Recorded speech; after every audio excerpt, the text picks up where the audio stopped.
All right, we're going to call to order now. Please take your seats.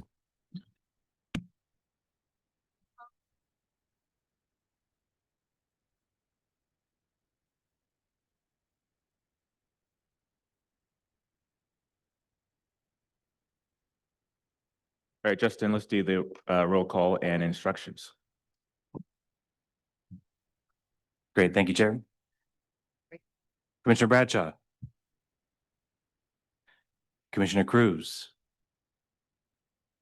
Commissioner Eager. Here. Commissioner Elliott. Here. Vice Chair Falcone. Here. Commissioner Gardino. Here. Commissioner Gardino. Present. All right. Commissioner Lugo. Here. Commissioner Mann. Here. Commissioner Tiffany. Here. Chair Grisby. Present. Senator Cortese. Assemblymember Wilson. Chair, we have quorum. And I'll jump into the logistics for the meeting. Welcome, everyone, to day 2 of the June 2025 CTC meeting in Sacramento. The meeting agenda is located on our website at www.catc.ca.gov. All the meeting presentations for today's meeting are also available on the Commission Meetings page for our website under the View, Download, Meeting Materials tab. Any document the CTC creates can be translated into any language you need. Simply email us at ctc@catc.ca.gov, and we will have them returned to you as quickly as possible. American Sign Language translation is being provided on the webinar. You should see the translators on your screen. Live closed captioning is also available. Please select the Show Captions tab at the bottom of your screen. There are a number of language options available there to choose from. Presenters, if you're on the agenda to make a presentation, please do your best to be succinct. Please remember to speak at a steady pace to allow our translating services adequate time for accurate translations. If you're presenting remotely, we hope to turn on your camera during your presentation if you have one. Members of the public, we welcome comments from the public as a part of each item at this meeting. For those attending in person, please remember to submit a speaker slip to the clerk, that's me, here at the front of the room, to let us know you want to comment on an item. For those attending via Zoom, you should see the webinar control panel, likely located on the bottom of your screen. There you'll find the Raise Hand and Q&A tabs. We encourage you to use the Raise Hand feature as early into the item as you can to give the system time to acknowledge you. Commission staff will let you know when it's your turn to make your comment. Alternately, you may use the Q&A tab to submit your comment. Please be sure to include the agenda item number you are commenting on. Commission staff will read the comment on your behalf. As a reminder, each registered attendee is provided a unique link and phone number to access the webinar. These should not be shared with other participants as they are registered to a specific attendee and can create confusion for staff when making comments. For all meeting attendees, please do your best to be concise. Be sure that your comments add new information. If you agree with the comments of a previous speaker, simply make that statement. Please remember to speak at a steady pace to allow our translating services adequate time for accurate translation. Since we often have many speakers, we ask that you make your point in 2 minutes or less. If for some reason we have many speakers on a single topic, we reserve the right to limit comments to 1 minute if needed. Thank you all for joining us today. All right, thank you, Justin. We'll start with tab 22, LaShara. Good morning, Commissioners. Tab 22 is an action item to adopt the program of projects for the 2024 Local Partnership Competitive Program. The Commission established the 2024 Local Partnership Competitive Program as a $195,670,000 two-year program. The Local Partnership Program was created to reward agencies with local and regional voter-approved taxes, tolls, or fees, or imposed fees where those revenues collected are dedicated solely to transportation improvements. The 2024 Local Partnership Competitive Program Guidelines were adopted by the Commission at its August 2024 meeting and initiated the call for project nominations, which were due by November 20th, 2024. The Commission received a total of 41 project nominations this cycle, seeking almost $576 million in program funds, which is over double the available program funding capacity. The recommended program of projects includes $201,655,000 for 11 projects across the state, and these build on local and regional partnerships by leveraging roughly $14 billion in additional federal, state, and local funds, which will create 180,000 jobs and promote a vibrant economy while promoting a sustainable, equitable, and innovative transportation system for all Californians. The total proposed programming, exceeds the identified funding capacity by $5,985,000 and will be supported by future redistribution of local partnership incentive program funding, consistent with program guidelines. Adoption of the 2024 Local Partnership Competitive Program of Projects supports innovative public transit systems that reduce greenhouse gases with zero-emission buses and expansions to existing services and rapid buses, and will rehabilitate a historic freight railroad originally built to haul redwood out of the North Coast. These projects will also promote safer transportation options for all travelers with complete streets improvements that separate bicyclists and pedestrians from vehicular traffic, while enhancing signage and street lighting, creating a healthier environment for roadway users, active travelers, and neighboring residents alike. The recommended projects also include local roadway improvements that reduce congestion, improve operations on and off state highways, and provide much-needed travel connections between jobs and homes. Community engagement played an important role in the evaluation of the recommended projects, with each demonstrated robust public outreach efforts that were conducted in person in multiple languages and various formats. The projects recommended in this program demonstrated how project designers responded to feedback and elevated community voices by incorporating their input into the projects that we evaluated and are recommending for funding. The Interagency Equity Advisory Committee supported project selection by evaluating the community engagement criterion of project applications, ultimately influencing staff recommended projects. The projects recommended for funding met or excelled in the evaluation criteria for effective community involvement according to their evaluations. Likewise, the Department of Housing and Community Development, or commonly known as HCD, evaluated the land use and housing evaluation criteria of each project application, which further influenced project selection. I would like to note here that 10 of the projects are located in jurisdictions, 10 of the 11, that have pro-housing designation from HCD already established, and the 11th project has committed to pursuing their designation. Project nominations were evaluated by a diverse team of both Commission and Caltrans transportation experts, as well as our partners at HCD and within the EAC. These evaluations led to the projects recommended for Commission approval. At this time, I'd like to share my appreciation for all who participated in this program cycle, beginning with the project sponsors and their staff. Local agencies must go through an extensive process on their own before being eligible to apply to the local partnership program. They must meet minimum local match requirements and provide data-driven evidence to support their narratives. These project nominations are works of art and take a concerted effort to prepare. I'd like to acknowledge that although available funding does not fully cover the need, each of these projects is valuable to its region, and we appreciate the opportunity to consider them for the Local Partnership Competitive Program. I invite agencies who applied and were unsuccessful to schedule a debrief so that we can discuss their project's evaluation and assist them in reapplying in a future cycle. I'd also like to personally thank each individual Commission and Caltrans staff member that assisted with the evaluation process. including commission staff members Gina Horton, Dylan Jimenez, Brandy Fleming, Vincent Ma, Ahmed Ghanem, and Benjamin Williams. Caltrans staff members Valency Fitzgerald, Lindsay Likefus, and Mitchell McNutt.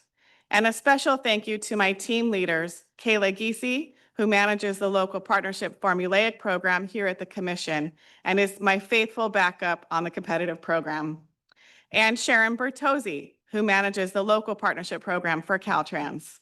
Together, we led the evaluation teams, ensuring that our evaluations were fair, consistent, transparent, and consensus-driven. From the Interagency Equity Advisory Committee, I'd like to thank evaluators Michelle Rousey and Randy Torres Van Vleck, who were instrumental in evaluating community engagement. From the Department of Housing and Community Development, I want to thank Weston Starbird for meticulously evaluating and commenting on the transportation, land use, and housing section of each of our project nominations. I'd also like to take a moment to recognize the support and guidance of our commission management team, including our executives Tanisha Taylor and Paul Golozowski, who have pushed all three SB1 program managers this cycle to ensure our recommendations are solid and supported with lots and lots of data. Finally, if you haven't already heard about how awesome our leader is, let me tell you now. Matthew Yazgat works hard to ensure the process from guidelines development to evaluations and finally to staff recommendations is consistent, transparent, and equitable among our three programs.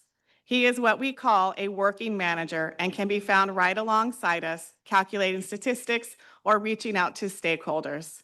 He is quick with his compliments and he keeps us laughing throughout what some might call an otherwise arduous process. Staff recommendations were published on June 6, 2025, and are included in Attachment B. Since posting the staff recommendations on June 6, we have received several comment letters included in Attachment C of this item and as subsequently posted updates to this item. Staff recommends your approval of projects in the 2024 Local Partnership Competitive Program as presented in Attachment B. This concludes my remarks, and I'm happy to take any questions you may have. All right, thanks a lot. We're going to go to online comment first, public comment. And let's start with Assembly Member Curie.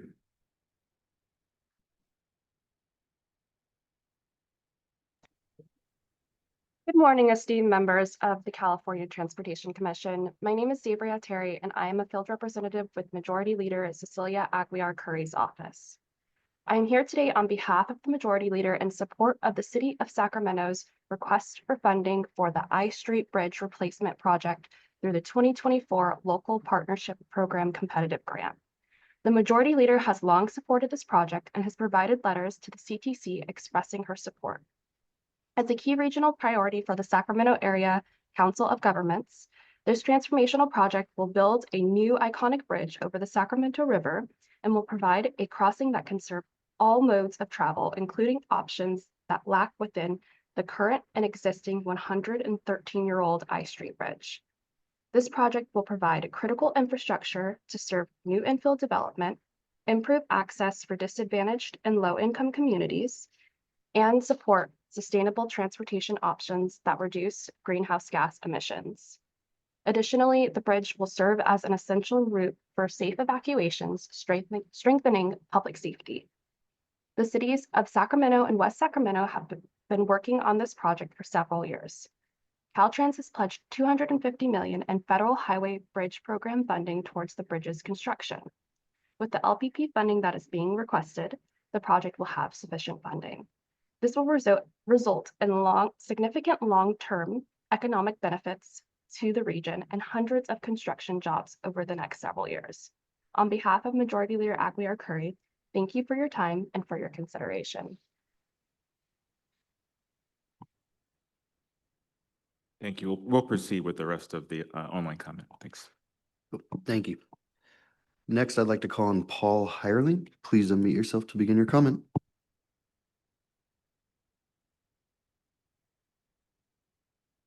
Good morning, Chair and Commissioners. I'm Paul Heyerling with the Association of Monterey Bay Area Governments. AMBAG would like to voice our support for the staff recommendation for the LPP.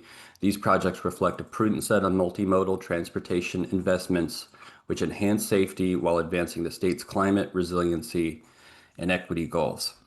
I want to speak on the Watsonville-Santa Cruz Multimodal Corridor project specifically. This corridor is a key route between the most disadvantaged areas in Santa Cruz County to jobs in the highest income city in the county. We have to continue supporting multimodal access to jobs for these underserved communities. The bus auxiliary lanes that are key to this project will exclusively support buses, including 2 new 15-minute headway hydrogen bus routes funded by a recent TIRCIP grant.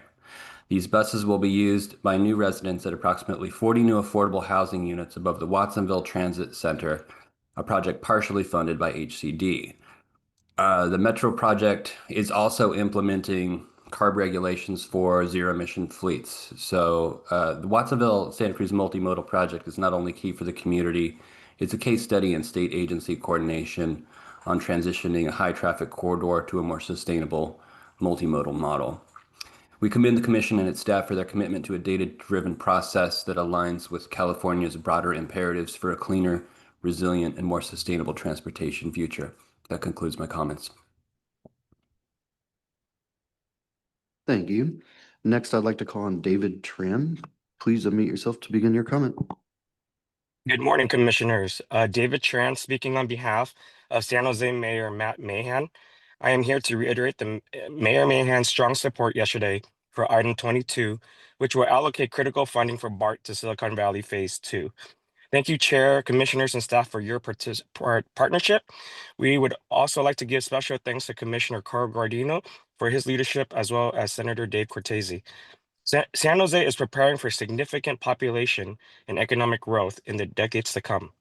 This funding will advance a transformative GHG reducing project that will unlock 45 million square feet of transit-oriented development in San Jose, which means housing, jobs, and vibrant public spaces. BART to Silicon Valley will be a key catalyst in meeting our region's and state's economic and climate goals. Thank you, and we ask for your support. Thank you. Thank you. Next, I'd like to call on Brittany Bailey. Please unmute yourself to begin your comment. Hello and good morning, Commissioners. My name is Brittany Bailey with the Office of Mayor Todd Gloria, City of San Diego. On behalf of the City of San Diego, we want to thank you for your consideration and staff's recommendation of our Streamview Drive Revitalization Project Phase 2. This corridor currently faces a high frequency of crashes attributable to both its road geometry and the deteriorating state of the current infrastructure. And this project was developed to tackle traffic-related injuries, enhance roadway safety, and deliver mobility benefits for residents of a historically underserved community. If awarded today, this will bring much needed funding to this vital corridor project, which will provide safer multimodal transportation access to San Diegans through new roundabouts, bulb outs, bike lanes, sidewalks, and transit infrastructure, as well as support the City of San Diego's climate action, resiliency, and Vision Zero goals. We urge your support today, and we thank you for your time. That concludes my comments. Thank you. Thank you. Next, I'd like to call on Michael Villa. Please unmute yourself to begin your comment. Morning, Commissioners. My name is Michael Villa, and I'm here representing the Mendocino Council of Governments. I'm here to express strong support for the staff recommendations, which include the Central Ukiah Circulation Improvement Project. This project will deliver critical improvements for various streets within city limits that serve a dense, diverse area that includes River Oak Charter School, the Ukiah Senior Center, low-income and senior housing, medical offices, hospitals, grocery stores, and soon a new county courthouse. This project addresses longstanding gaps in accessibility, safety, and connectivity by reconstructing and filling sidewalks, adding new ADA-compliant curb ramps and crosswalks, including a raised crossing with flashing beacons near a K-8 school, and installing over a mile of bike lanes. It also features drainage upgrades, lighting enhancements, a street median with trees, and improved access to the Great Redwood Trail. We believe that this project reflects the kind of thoughtful and community-driven investment the local partners program was designed to support. And lastly, I'd like to thank CTC staff for their continued support and dedication in guiding and advancing impactful projects like this one through the local partnership program. Thank you. Thank you. Next, I'd like to call on David Lehman. Please unmute yourself to begin your comment. Good morning, Commission and staff. This is David Lehman, Stanislaus County Public Works Director and 2025 President of the County Engineers Association of California. I'd like to thank staff and commission for nominating this 7th Street Bridge project on behalf of our partner, the City of Modesto and the county. 7th Street Bridge was built in 1916. It has a sufficiency rating of 5 and arguably the worst bridge in California with 16,000 cars a day on it. There's been no transit over this bridge, and it's a high demand transit route. If it was in good enough shape to carry buses, it has a 4-ton weight restriction for 30+ years. We're adding 10 and 5-foot sidewalks on both sides of the bridge with bike lanes, serves an economically disadvantaged community. This $15 million of LPP will match $80 million of HBP funds, Highway Bridge Program funds, and local match of about $16 million between Modesto and Stanislaus County. We wanted to thank you. Thank you. Next, I'd like to call on Emiliano Rosas. Please unmute yourself to begin your comment. Good morning, commissioners and staff. My name is Emiliano Rosas, and I'm speaking today on behalf of State Senator Christopher Cabaldon. Senator Cabaldon is a strong supporter of the I Street Bridge project. As the longest serving mayor of West Sacramento, he has seen this project evolve through many stages and understands its importance to our region. The current I Street Bridge is over 113 years old. Its narrow lanes cannot accommodate buses. It lacks dedicated bike lanes, and the sidewalks do not meet current ADA standards. This project will address those issues and improve mobility and safety for all users, motorists, bicyclists, and pedestrians, by creating a stronger and safer connection between Sacramento and West Sacramento. We urge your continued support to move this project forward. Thank you for your time. Thank you. Next, I'd like to call on Doug Drozd. Please unmute yourself to begin your comment. Good morning, Chair and Commissioners. I'm Doug Drozd, Deputy City Manager for the City of West Sacramento, here in support of staff's recommendations, including the award of $25 million to the I Street Bridge Replacement Project. You've heard about the many benefits and great need for this project. It's been a great partnership with the City of Sacramento over the course of the last decade, and this award will put us on track to begin construction next year. Thank you to the staff for this recommendation, and we urge your approval. Thank you. Thank you. Next, I'd like to call on Daniel Washington. Please unmute yourself to begin your comment.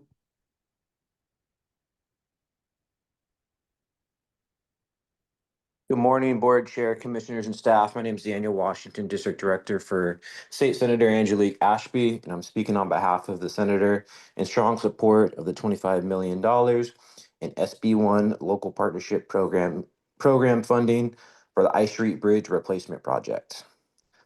This project delivers regional benefits that go far beyond Sacramento and West Sacramento, supporting mobility, public safety, and economic connectivity across Senate District 8 and the region. Replacing the aging infrastructure will improve traffic flow, enhance pedestrian and bicycle access, and better serve the growing needs of our communities on both sides of the river. Senator Ashby is proud to support a project that reflects true interagency collaboration and aligns with the state's priorities for sustainable, equitable infrastructure investment. We respectfully urge the Commission's approval of this funding to help this critical project to completion. Thank you for your time and leadership. Thank you. That concludes online public comment. Thank you so much. We will now turn to in-room commenters. First up is Shelley Kwan, followed by Alexander Hampton. Excuse me, this is the ASL interpreter. If I could ask you all to please slow down. Thank you. Okay. Good morning, Commissioner. Shelley Kwan with LA Metro. I'm sorry you have to see me up here again today, but yesterday I didn't get to thank and commend Commission staff for the great job they've done on all of the SB1 programs. They do a great job making sure each program reflects the latest state policies and priorities while remaining true to the legislative intent. And they also do so much to support applicants. And the Metro Division 7 bus electrification project is an example of that. This is actually Metro's second attempt at seeking LPP competitive funds to support our transition to 100% zero-emission fleet. Last cycle, we weren't successful, but commission staff offered application feedback, so we took them up on it. We met with Lashara Ward and Anya Allenbacher and Benjamin Williams, and they gave us the good, the bad, and the ugly. It was fortunately mostly good, but they did give us 4 specific areas for improvement, which we worked on this cycle and are really pleased with the positive result. So the staff recommendations before you today reflect not only the state's priorities and local priorities, but also your staff's excellent work. So we really encourage your approval today. Thank you. Thank you so much. Next up is Alexander Hampton, followed by Jose Luis Caceres.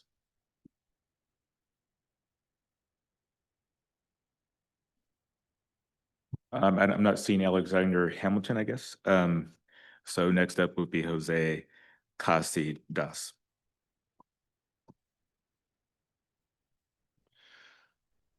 Good morning, Chair Grisby, commissioners, and especially CTC staff.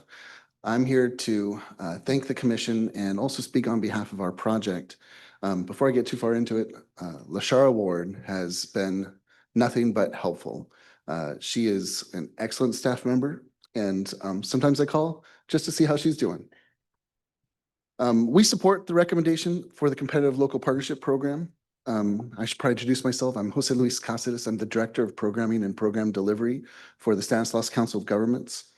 Local Partnership Program is an important program for StanCog. It rewards and incentivizes self-help counties such as ours. Stanislaus County voters in 2016 passed Measure L, a half-cent sales tax dedicated to transportation. We are proof that even a conservative area is interested in taxing itself to get transportation projects done. And one of the projects that we really want done is this item. StanCog, we are the nominating agency for the 7th Street Bridge Replacement Project. You heard Dave Lehman, the Director of Public Works from Stanislaus County, speak in favor of it. They are the lead agency. They're also building it in cooperation with the city of Modesto. This is one of those bridges like I Street Bridge that crosses into multiple jurisdictions. I want to share just a little bit more about the project that Dave already touched on. This bridge is 109 years old. He mentioned it is load restricted. It's been load restricted since 1979. I was 1 year old in 1979. That means you can't drive an ambulance over this bridge. So if someone needs help over there, you got to go take the long way around to go help them, and then the long way back around to take them to the hospital. It has a it has a rating of 5.1 out of 100. I want to say this is the worst bridge in the state. I don't know, but it's really bad. It has no ADA compliant sidewalks, no shoulders, no bike lanes, and this project will build. Oh, yes, time. I'm sorry. I was so excited about my bridge. Well, thank you so much, and we Thank you. recommend staff recommendation. Thank Yeah, you. that's partially my fault. Martha Armaz Kelly, followed by Patrick Bullion. Not seeing Martha, so is Patrick with the operating engineers here? No. Next up is Jeremy Steinman. Nope. Erica Roex, Santa Clara Transportation Authority.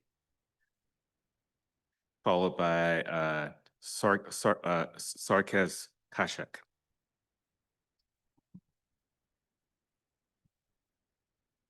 Erica? Yes. Good morning. Good morning, Commissioners. I'm Erica Roex, the Interim Director of External Affairs for VTA's BART Silicon Valley Phase 2 project. The Phase 2 project will bring BART further into Santa Clara County and complete the BART Silicon Valley program that has been planned for and envisioned for more than 2 decades. With BART connections at Diridon and Santa Clara stations, in addition to the current Caltrain and Altamont Commuter Express connections there, we will ring the bay with fast electric rail, as well as connect to the long-awaited rail service to the Monterey Salinas area to open up transit connections farther south to the Central Coast. When VTA's BART Silicon Valley Phase 1 project was realized, the city of Milpitas began implementing their transit-oriented development plan in the station area. And by the time the station was opened, the surrounded area was fully developed with mixed-use transit-oriented development. VTA has secured FTA TOD Mobility Hub grants to ensure development and land use priorities are in place for the future stations surrounding on the BART Phase 2 alignment, and that they're ready for the development to be spurred in the area. Completing the ring of the bay provides many benefits to our region: increased access to transit, many additional connections to jobs around the Bay Area, and will spur more development and jobs for those in the South Bay. We thank you and ask for your support. Thank you so much. Sarkis Kachek. I'll eventually get your name right. I apologize. I butchered it yesterday too. It's okay, Chair Grisby, you're not the first. Sarkis Kachek with the Santa Barbara County Association of Governments. I'm also sorry that you have to see me today, but we're here today to support the staff recommendation, again, to express our thanks. The local partnership competitive award that's being recommended today is being matched by our Measure A program. So our voters in 2008 extended our prior measure by almost 80%. And with that 80% approval, we had the flagship project being the Santa Barbara US 101 multimodal corridor. So that just shows you the significance of this award for our region. So we're thankful for the recommendation. We'd like to thank Lashara Ward for all of her help and support with the development of our application submittal. And that concludes my remarks. Thank you. Thank you. Kenneth Cal, followed by Eduardo Montesu. Good morning, Commissioners. Kenneth Cow with the Metropolitan Transportation Commission. I'm very happy to see you again today. It's a great day. It's Friday. I also wanted to lend our support for the staff recommendations. We have 3 projects on the list, including the 2 transit projects that you had approved under Solutions for Congested Corridor. That would be the BART Silicon Valley Phase 2 extension, and I realize I need to slow down, as well as the SMART extension to Healdsburg. We also have a 3rd project in San Francisco, which is a pedestrian bicycle enhancement in San Francisco. I also wanted to take this opportunity to thank staff for all of their work. Again, Lashara and her team, as well as Matthew and the rest of the volunteers. Really thankful for all the work that they put in. Thank you. Thank you. Eduardo, I can't quite read the last name. It's okay, Montesino. So, good morning. My name is Eduardo Montesino, representing the city of Watsonville, and I'm also the chair of the Regional Transportation Commission in our community. I want to thank the commission and staff for their continued partnership, providing funding for much-needed projects in Santa Cruz County. All these projects are vital to our and continue to provide mobility options for our community. I'm here in support of staff recommendation to tell you that I represent an underserved community that is helping achieve some of these goals, specifically some transit projects that are greatly needed in our community, and it moves our community forward on all these options. So thank you for your time. Thank you very much. And lastly, we have Rich Murray.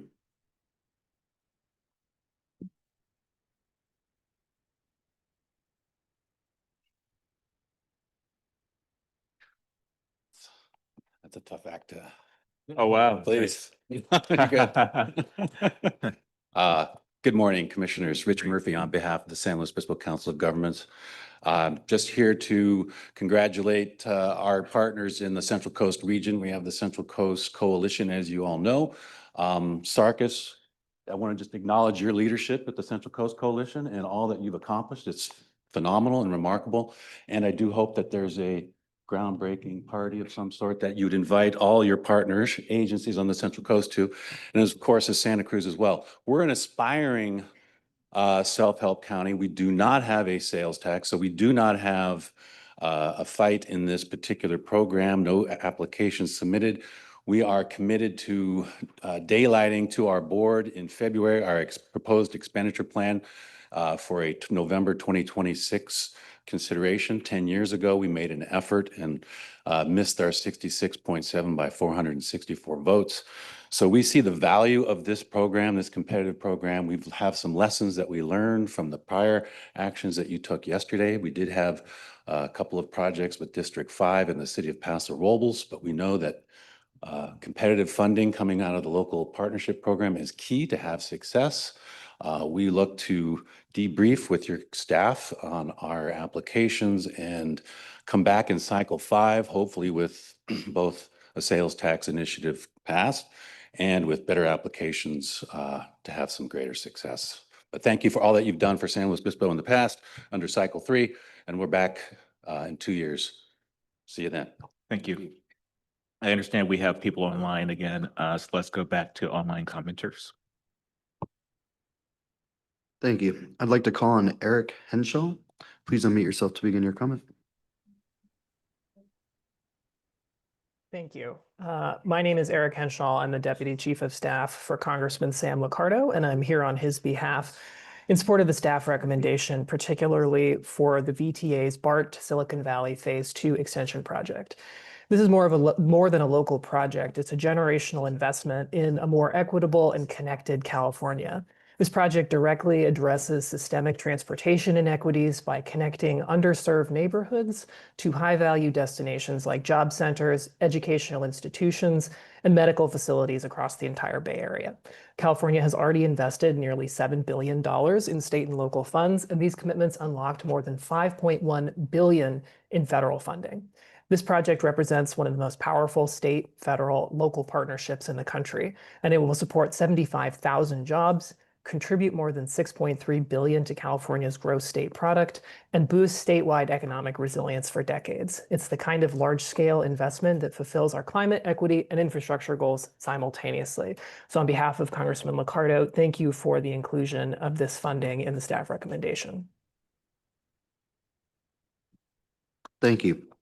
Our next online comment is coming from EAC Chair Martha Armas Kelly, who is a resident of Merced County and works in Stanislaus County.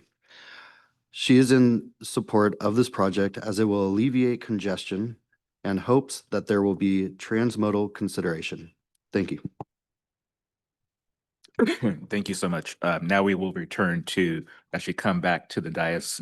Would any commissioners like to speak or ask a question?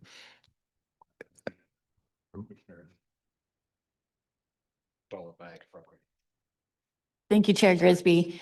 Well, first of all, I was glad to hear the folks from Paso Robles talk about the importance of the process and how they're going to come back next time. Because we certainly heard from folks here in this room that they didn't get funded last time and they came back, talked to the staff, and now they were on the good list. So again, I encourage you all to keep trying, keep working with the staff. And I think we have heard over and over and over again what an amazing staff we have in all these SB1 programs. So I would just like to get it over with. Could we just all clap for Matthew one last time to thank him for everything he did?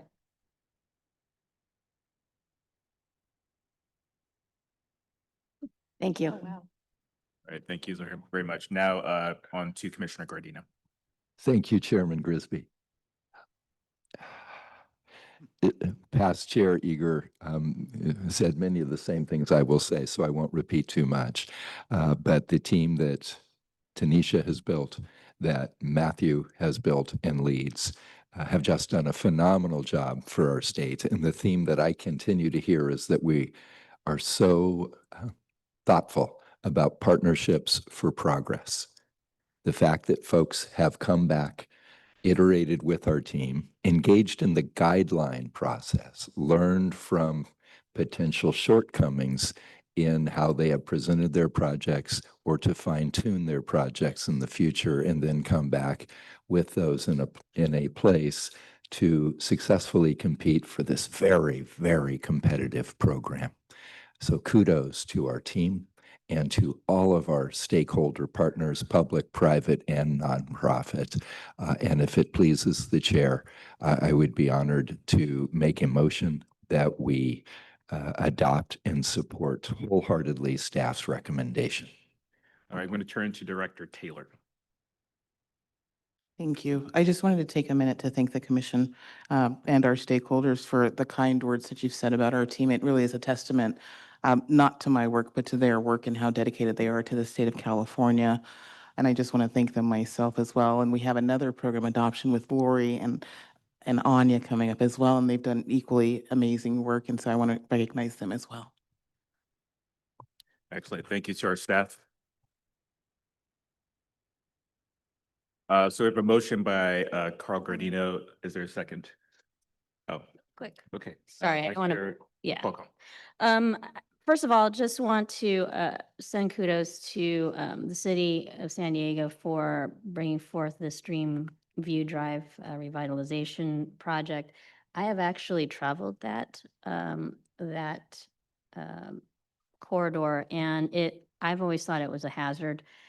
This is going to provide not only safety for the travelers on that drive, but also for the residents that live along that drive. And so kudos to the city for bringing forth a good project that that aligned with our guidelines with LPP. Also, I'm in awe of the staff. Each and every time we work together, we have these hearings and just the partnership that they are able to forge with external stakeholders and applicants, and that's so important. And Matthew, you take your job so seriously. I've been trying to get him to smile this whole hearing, and he won't do it because you got him to smile and react because you care. You care about this program, and even more importantly, your staff. And kudos to Lashara and Kayla and Bev and Naveen, who's somewhere, and all your team that support you and your colleagues. You all come together, really help each other in each other's programs, and that's so important. And so, I am happy to support all the work that you've all done on this SB1. It's project selection has been very difficult. I get it. There's been so many good projects and projects that'll probably come back. To Commissioner Eager's point that, don't give up, because we have a commission here with staff that want projects to succeed and to return and to hopefully fund if we have the funding to do it. So thank you for allowing me to speak, Chair. All right, is there a Support. second to the motion made by Commissioner Gardino? Or do you want to speak as well? Good. So you're a second? I was seconding. All right, seconded by Commissioner Eager. All those in favor? Aye. Opposed? Abstentions? Motion passes.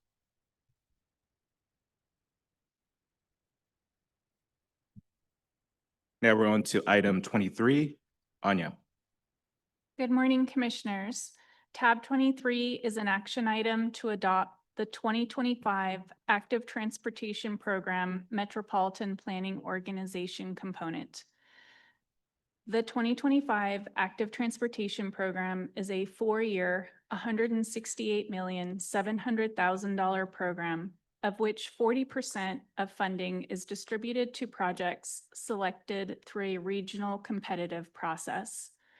The Budget Act of 2024 cut $400 million from the Active Transportation Program, and this reduced the funding for the MPO component by over 70%. Commission staff prepared the recommended 2025 Active Transportation Program MPO component program of projects and posted it on the Commission's website on June 2nd, 2025.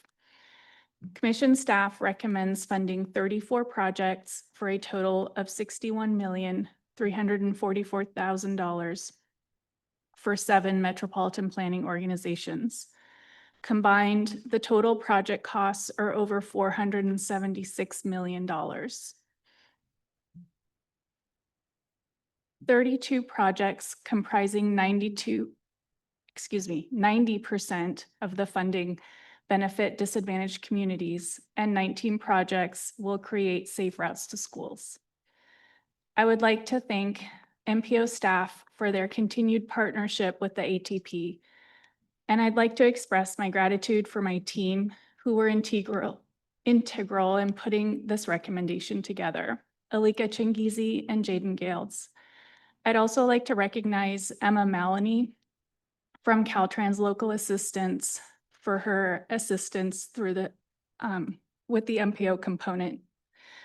The MPO's proposed program of projects are consistent with the 2025 Active Transportation Program guidelines, as well as the applicable 2025 Active Transportation Program regional guidelines. Staff recommends approval of tab 23. Thank you.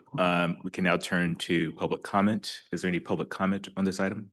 I'm not seeing any at this time. Thank you. All right, thank you very much. We can now turn to the dais. Any questions, comments from commissioners? Is there a motion? Moved by Commissioner Tiffany. Is there a second? Seconded by Commissioner Eager. All those in favor? Aye. Opposed? Abstentions? Motion passes. Thank you. Next up, we're going to do the information calendar, items 24 through 41. John. Yeah, hi, commissioners. Tabs, did you say 24 through 41? Yeah, that's what I was saying. I thought I heard 22. It is 24 through 41 are information items that have been reviewed by staff and have no issues raised by commission staff. Therefore, individual items will not be presented unless specifically requested by a commissioner. Please make note of the change list for tabs 25 and 41. And if there are no questions or comments, that will conclude the presentation of the information calendar. Thank you. Any public comment on this item? There's no public comment. Thank you very much. We've already covered the consent calendar from yesterday, so we can skip to item 70. And that's Lori. Hi. Good morning.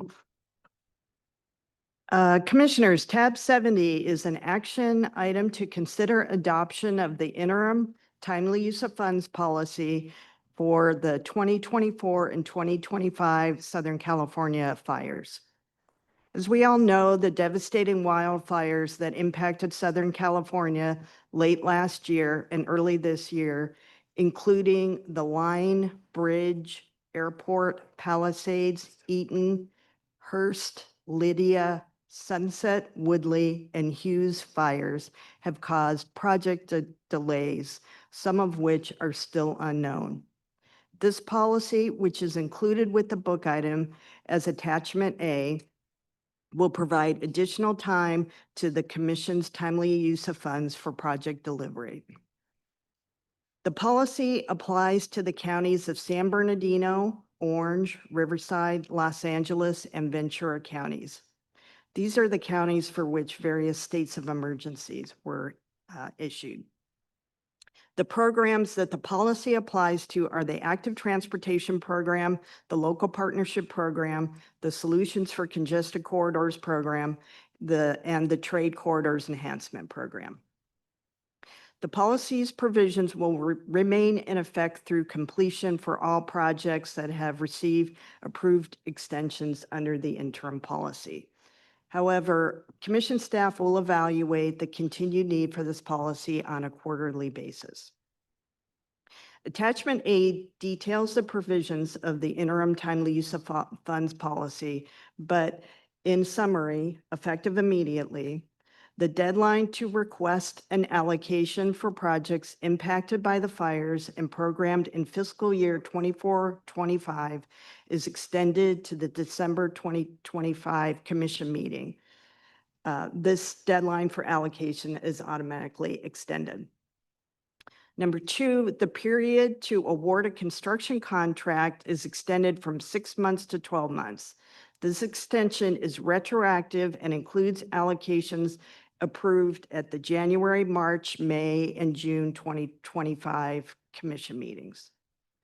Number 3, the maximum allowable time extension for projects programmed in the Local Partnership Program, the Solutions for Congested Corridors Program, and the Trade Corridors Enhancement Program is increased to 20 months for allocation, project expenditure, that's for pre-construction, contract award, construction, and project completion. Number 4, the maximum allowable time extension for projects programmed in the Active Transportation Program is increased to 24 months for allocation, project expenditure, contract award, and project completion. A one-time extension amendment will be considered for projects with previously approved time extensions for projects programmed in the Local Partnership Program, the Solutions for Congested Corridors Program, and the Trade Corridor Enhancement Program, allowing the total extension period to be increased up to 20 months. And for the Active Transportation Program, the period will be increased to 24 months. There are 2 reasons why the increase in time is more for the Active Transportation Program than the other programs. First, the ATP already allows 20-month time extensions for allocation, so we needed to extend it to 24 months for it to be of any use. And second, the ATP funds pre-construction activities for many of the program's projects, so the cascading effects from pre-construction delays need to be accounted for.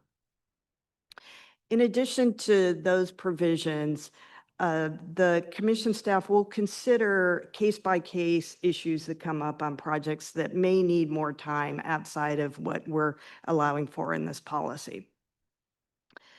Commission staff has worked closely with the affected stakeholders to develop this policy. We held a meeting on May 22nd with attendees from San Bernardino, Orange, Riverside, Los Angeles, and Ventura counties to get their input. Staff continued to work with these stakeholders after the meeting, particularly with the City of Los Angeles, to develop the appropriate provisions because the City of Los Angeles has been hit particularly hard. To qualify under this policy, implementers must demonstrate that their project delays are directly attributable to challenges from the fires mentioned earlier. We recognize that implementing an interim policy can be challenging for the Caltrans district and the headquarters staff to process the time extension requests. Therefore, commission staff will continue to work with Caltrans to ensure that this policy is implemented correctly and uniformly for the applicable counties, and that there is case-by-case consideration for projects that may need additional timely use of funds relief not covered by this policy. This is an action item to adopt this policy, but I'm happy to answer any questions. Thank you so much. Let's go to public comment. Is there any public comment? There's no public comment for this item. Thank you. Thank you. Anyone from the dais has a question or comment? Commissioner Eager, followed by Commissioner Falcon, followed Yes. by, yes. Thank you. I was glad to hear you say that there might be other areas around the state that are not going to be covered by this particular program. So as we move forward, I would certainly encourage us to ensure that if there is some emergency in other parts of the state, that this would also apply to them as we move forward, putting a more permanent decision in place of what we want to do. As we certainly understand in the state of California, we weren't never expecting these fires as they were this year, or the torrential rains that we have, or the hurricane that we had in San Diego. And I know these interim programs were like, oh, but this is a one-time thing. We've learned it's not anymore. So as we move forward to put a more permanent project in place to make sure that it's all inclusive for the state of California. Appreciate that. Thank you. Thank you, Commissioner. Thank you. Next is Commissioner Falcon. I have him. I bet you raised your.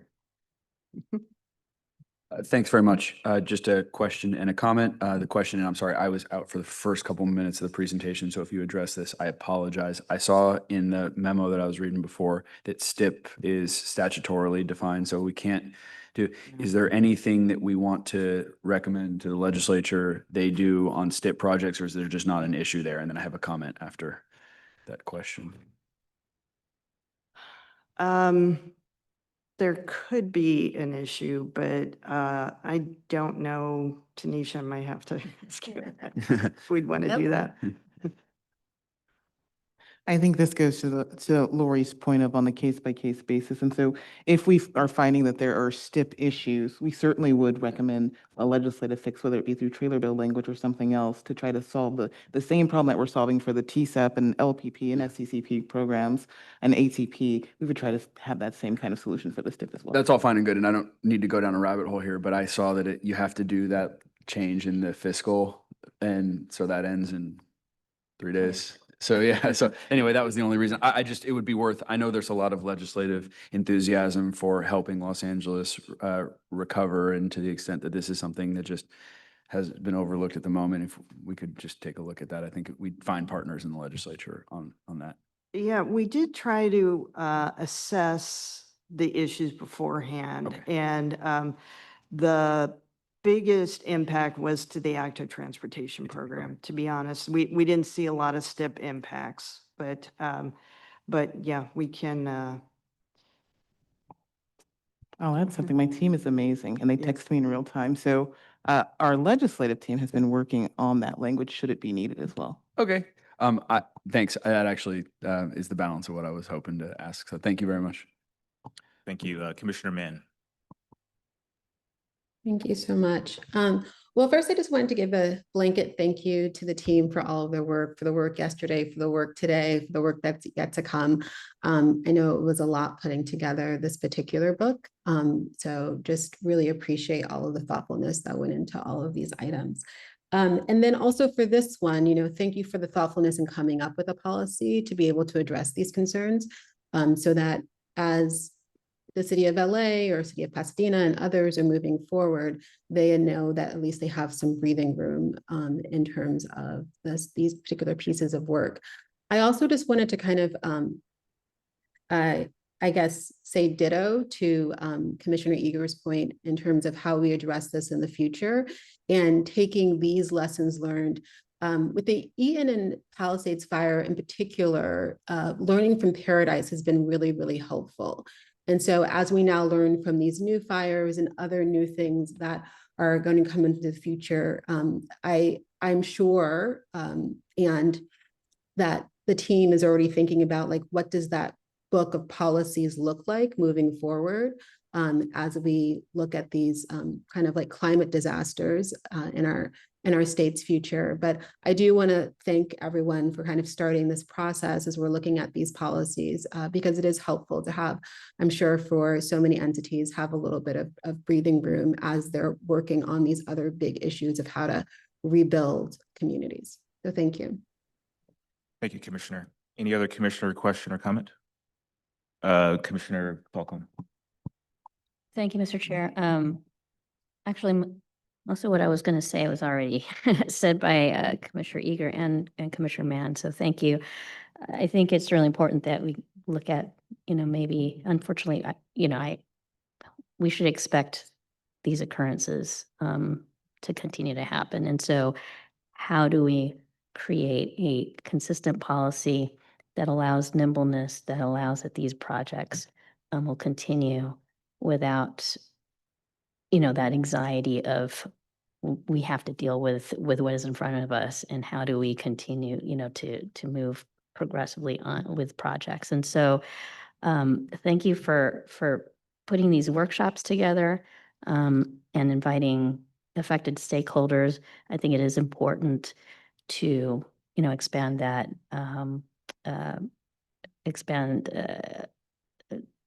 whatever it is, a policy, legislation, what have you, that to incorporate other areas that tend to be affected by wildfires. But, this could be a baseline, right? The work that you're doing right now can be a baseline for policy. And so thank you for the work that you've done and for your support, staff, in bringing this forward. So thanks, Lori. Thank you. Any other comment from the dais? Is there a motion?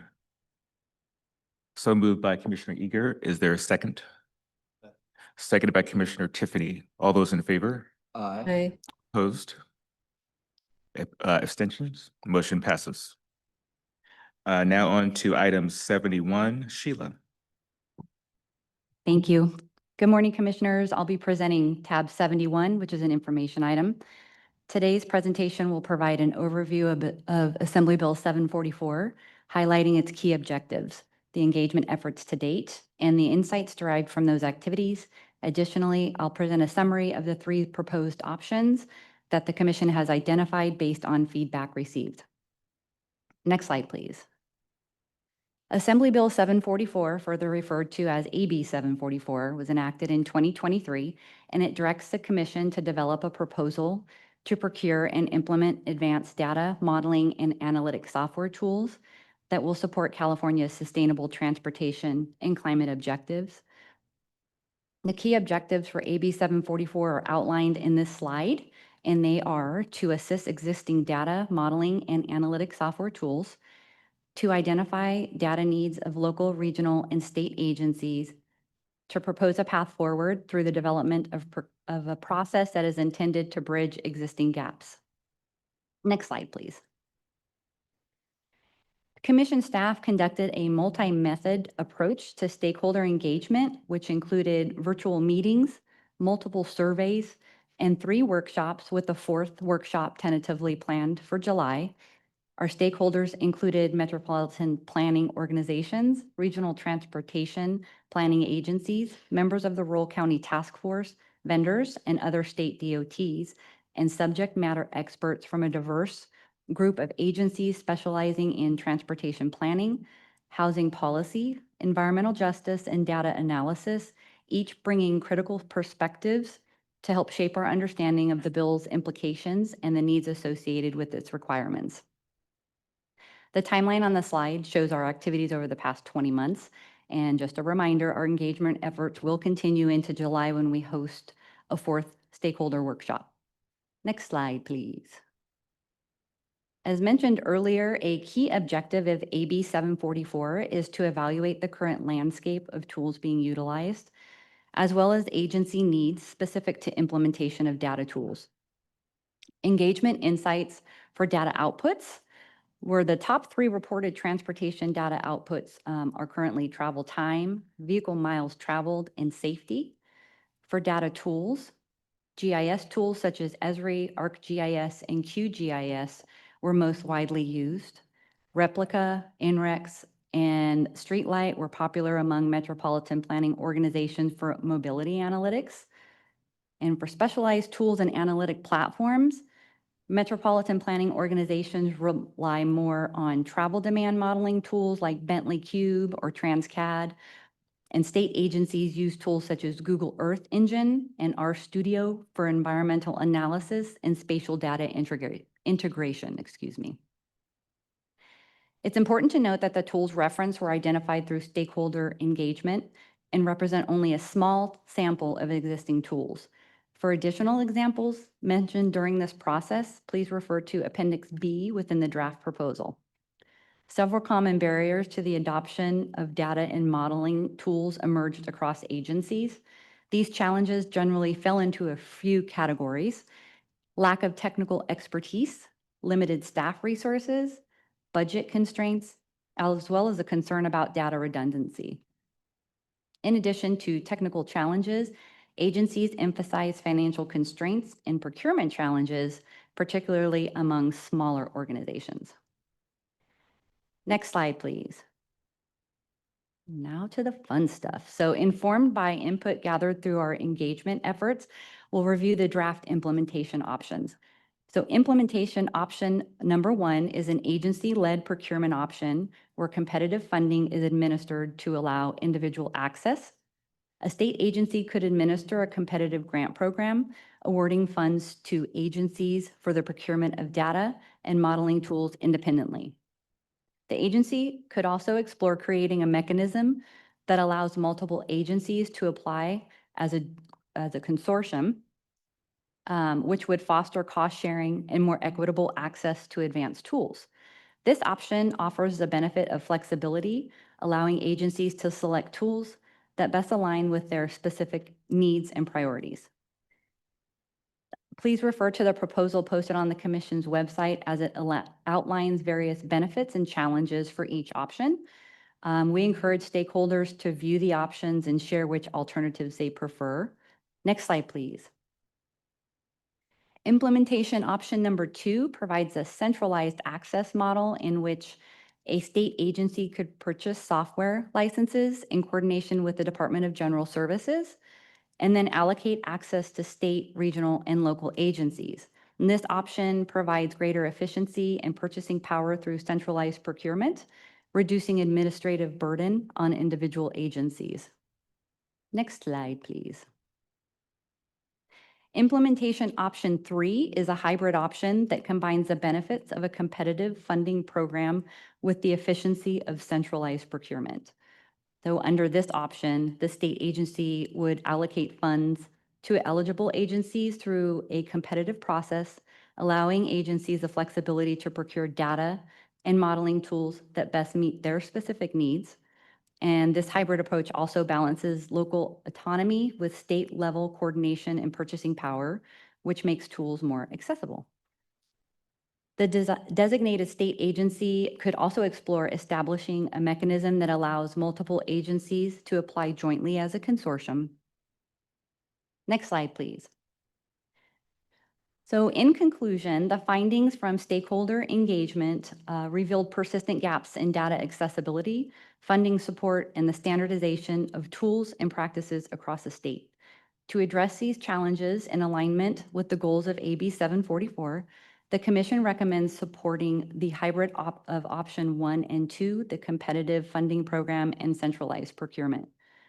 Our next steps will be the draft proposal was published on the Commission's website on June 13th, initiating a 30-day public comment period. We encourage stakeholders to review the options and share which alternatives they prefer. And comments may be submitted through July 13th and should be sent to me. My contact information will be on the next slide. And Commission staff plan to host an additional workshop in July where considered revisions based on Commissioner and stakeholder feedback will be presented. And lastly, the final proposal will be presented for approval at the Commission's August meeting.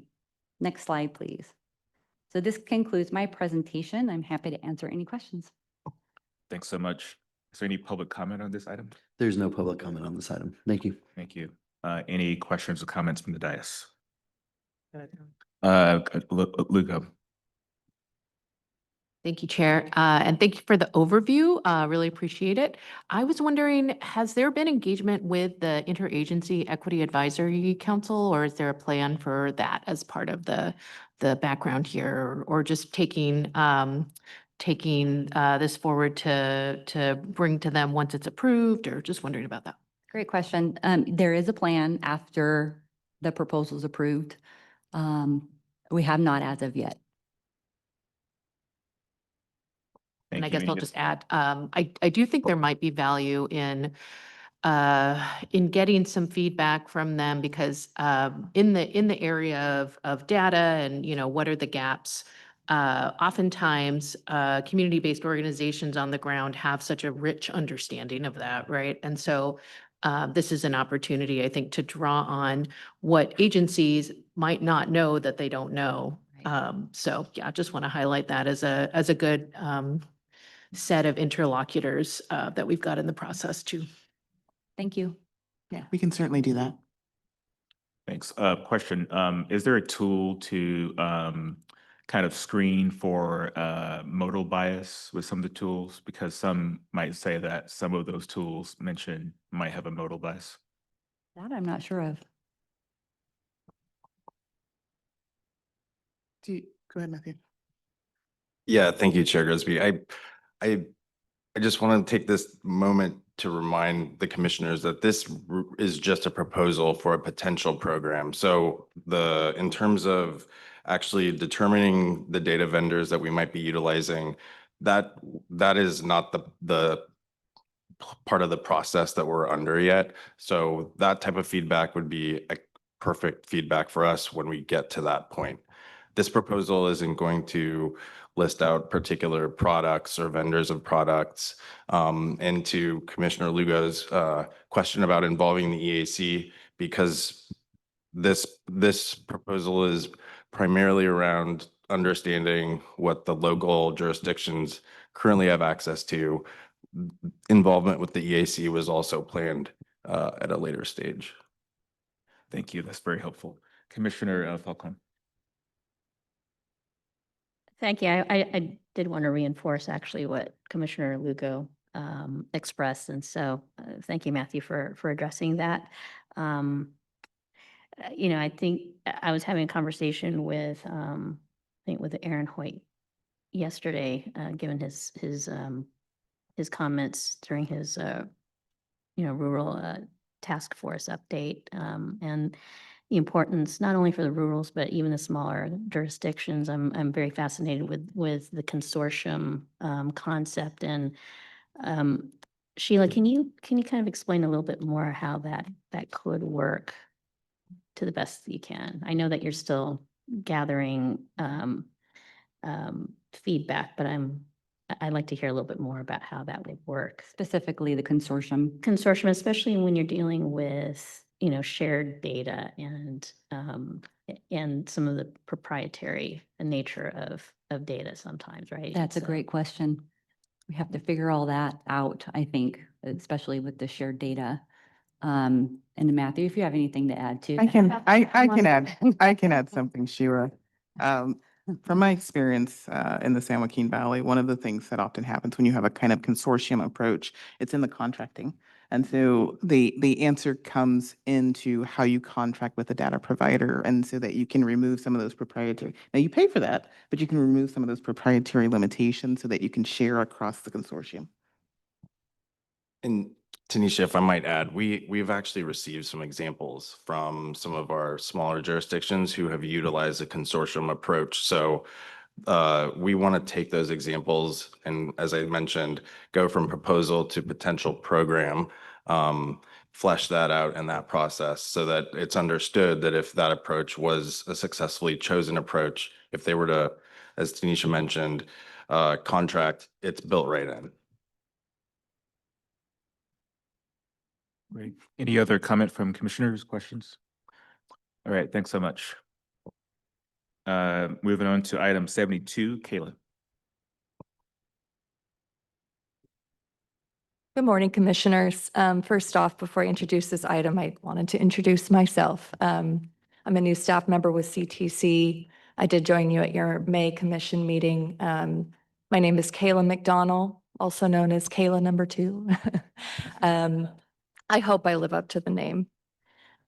But anyways, this is an informational item providing an update on the Vehicle Weight Safety Study Task Force. The first meeting of the Vehicle Weight Safety Study Task Force took place on June 13th. And my presentation today will talk about what we presented at that meeting and some of the feedback that we received based on 3 questions that we asked task force members and the public. Next slide, please. As a reminder, Assembly Bill 251 directed the commission to convene a task force to study the relationship between vehicle weight and injuries and fatalities to vulnerable road users, degradation to roads, a cost-benefit analysis of imposing a vehicle weight-based fee, and also address equity considerations. Next slide, please. We also presented task force members with an updated timeline to develop the study. Now through October 2025, we were going to be holding monthly task force meetings. In late 2025, CTC staff will present task force findings to the EAC and the commission, hold a public workshop on the commission staff's draft report, and begin preparation of the staff draft report based on the task force findings as well as the UC Berkeley academic study, which is occurring concurrently with the task force meeting process. Next slide, please. Early 2026, we will have a public review of the draft CTC staff report, and we will also be presenting the staff or the draft report to the EAC and the commission. And in spring 2026, we will have our final staff report that will be presented to the commission for final approval and submitted to the California State Legislature. Next slide, please. So as I mentioned, we're having monthly meetings, the first of which already took place in June this year. Our next meeting is July 16th, where we'll be providing an overview of the data and the research process to date. That includes trends in vehicle fleet and road user injuries and fatalities. Followed by the meeting in October 20th, we'll be discussing impacts to vehicle weight, impacts on vehicle weight to road degradation. September 9th, we'll be discussing consumer behavior and potential policy responses, finally concluding the task force on October 29th. Please note that these are all tentative dates and topics subject to minor tweaks and changes. Next slide, please. So after familiarizing task force members with the project, we asked them 3 questions. We also did open these questions up to the public for responses. We received a robust response, primarily from task force members and some from the public. So these questions include: what are key factors the state should consider when evaluating potential policy solutions to improve safety for vulnerable road users? What should the commission and the state consider to ensure that equity is addressed in the study? And what perspective do you hope we take away at the conclusion of these task force meetings? To the first question, and I'm going to provide a summary of the responses that we did receive. We were asked to identify and address the greatest needs as defined by the legislation, as this can be a very broad topic. And we want to make sure that, of course, the academic study and the task force process primarily discuss the requirements of the legislation. Recommendations should consider safety improvements to vehicles, the built environment, and components, including education and training. For any recommendations, assess and minimize the financial and administrative burdens to those potentially impacted, and identify improvements to state policies and functions. For our second question, what should the commission and the state consider to ensure that equity is addressed in the study?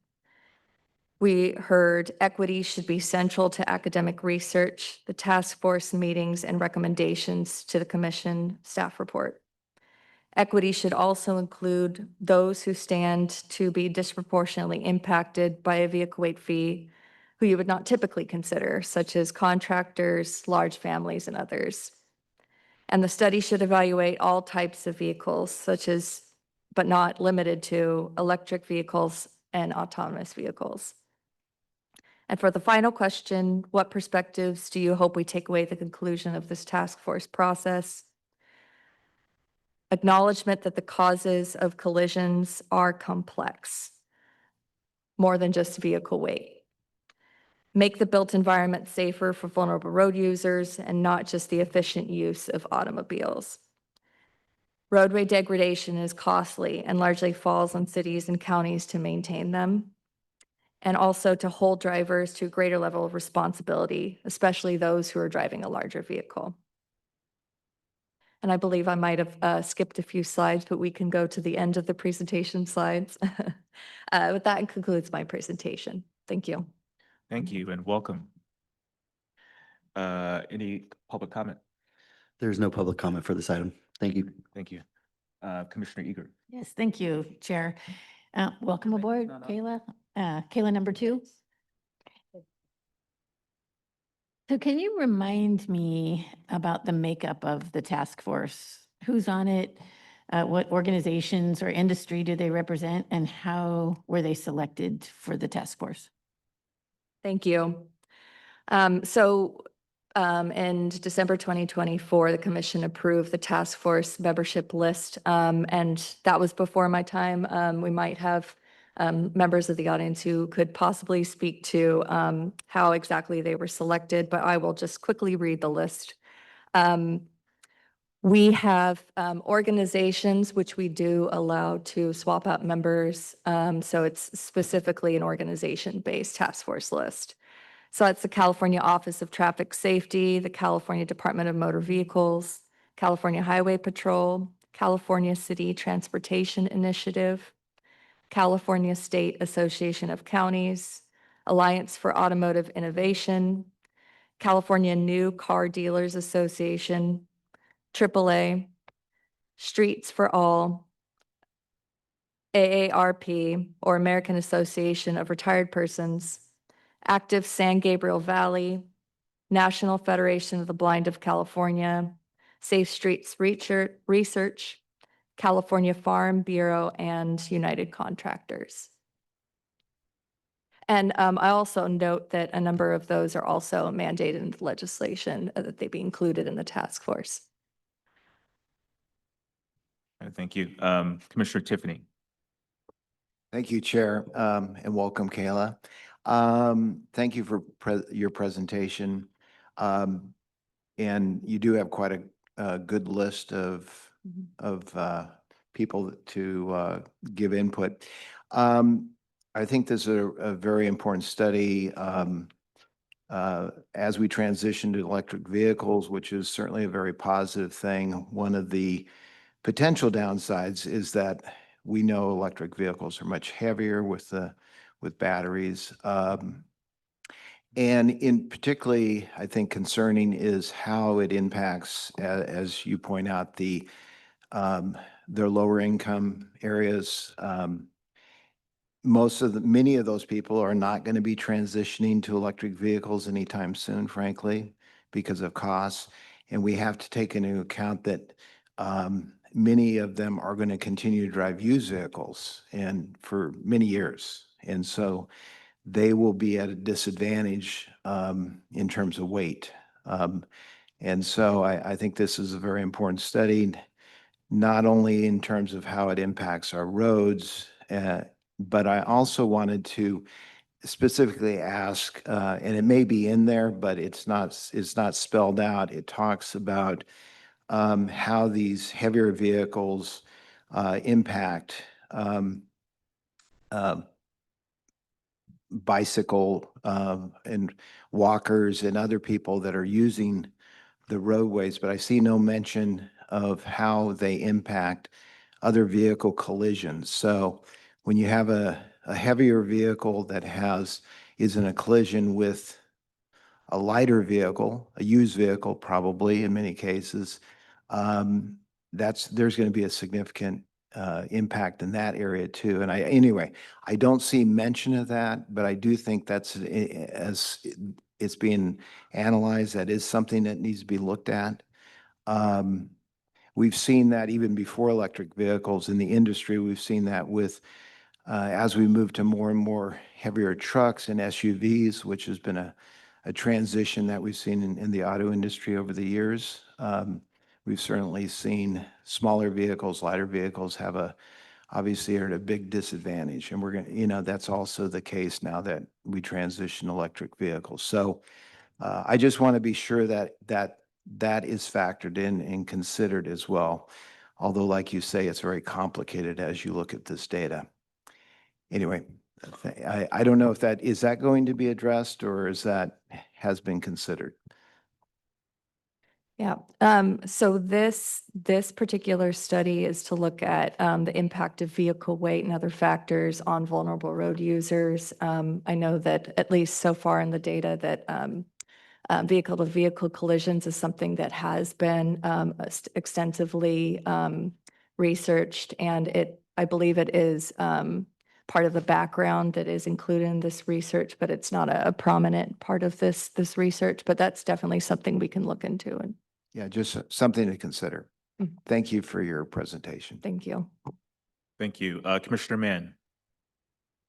Thank you. And thank you, Kayla. It's nice to see you again. Welcome again. And thank you for all of your work. So I do recall, I think it was Lori who was working on this previously in terms of the this work in terms of vehicle weight. And, we talked a bit about who's on that task force, and you have a great mix. But I did want to just highlight and point out, because one of the pieces that I think is also of concern here, kind of getting to Commissioner Tiffany's point, is that when we talk about some of these communities that are maybe smaller communities where they're more low income. So if I think about a community like South LA, where they have heavily trafficked streets, and people are constantly going through those streets at very high speeds, even if they're not necessarily from the community, and there are schools adjacent to those streets. Schools often don't participate in issues related to transportation, but their students and their families are heavily impacted based on what that level of traffic looks like. So I hope that as this kind of moves forward, there's some consideration of what's happening around schools and the impact of children in particular when we think about these vehicles that are of a heavier weight. So, but thank you so much for all of your work. And I just look forward to continuing to hear more about this as it progresses. Thank you. And I'm a +1 on Commissioner Mann's comments. Any additional, Commissioner Lugo? Yeah, just a clarifying question. So the vehicle weight study, it's looking at both the increased weight of EVs relative, if we're talking about sedans, right? The heavier weight of EVs, but then also larger vehicles like pickup trucks and, right? Okay, so just wanted to check on that. It's both aspects of weight. Yeah, for the record, yes. Great. Any other commissioner comments? Sorry, Mr. Chair. Commissioner Cruz. Thank you.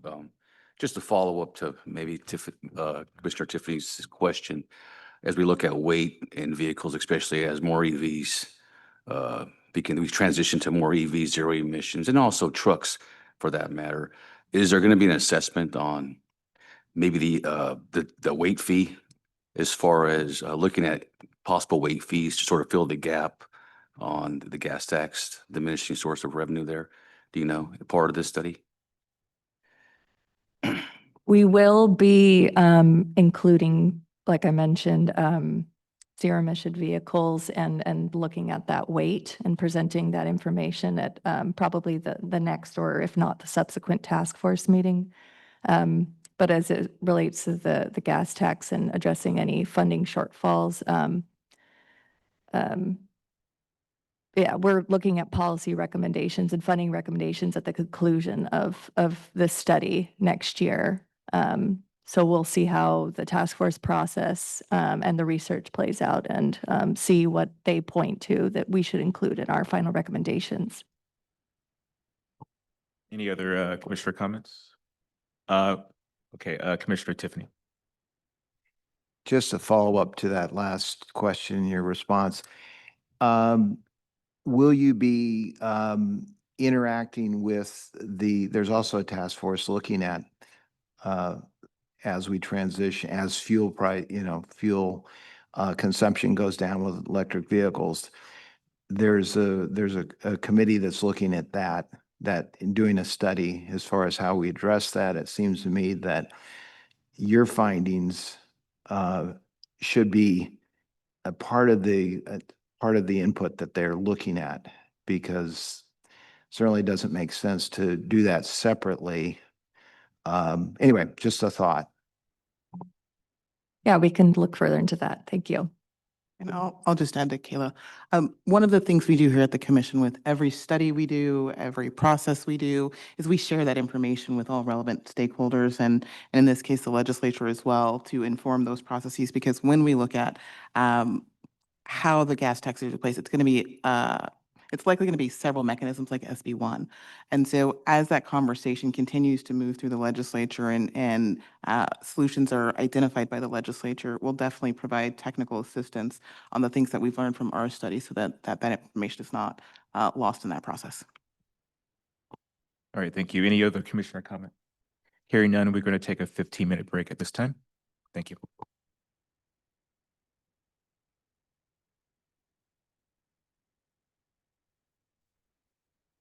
Commissioners, please come back to the dais.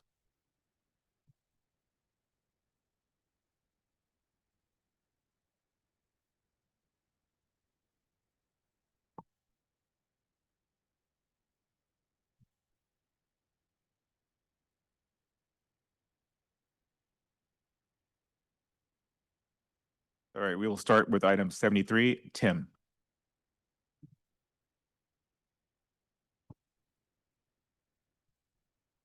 Give me 1 second.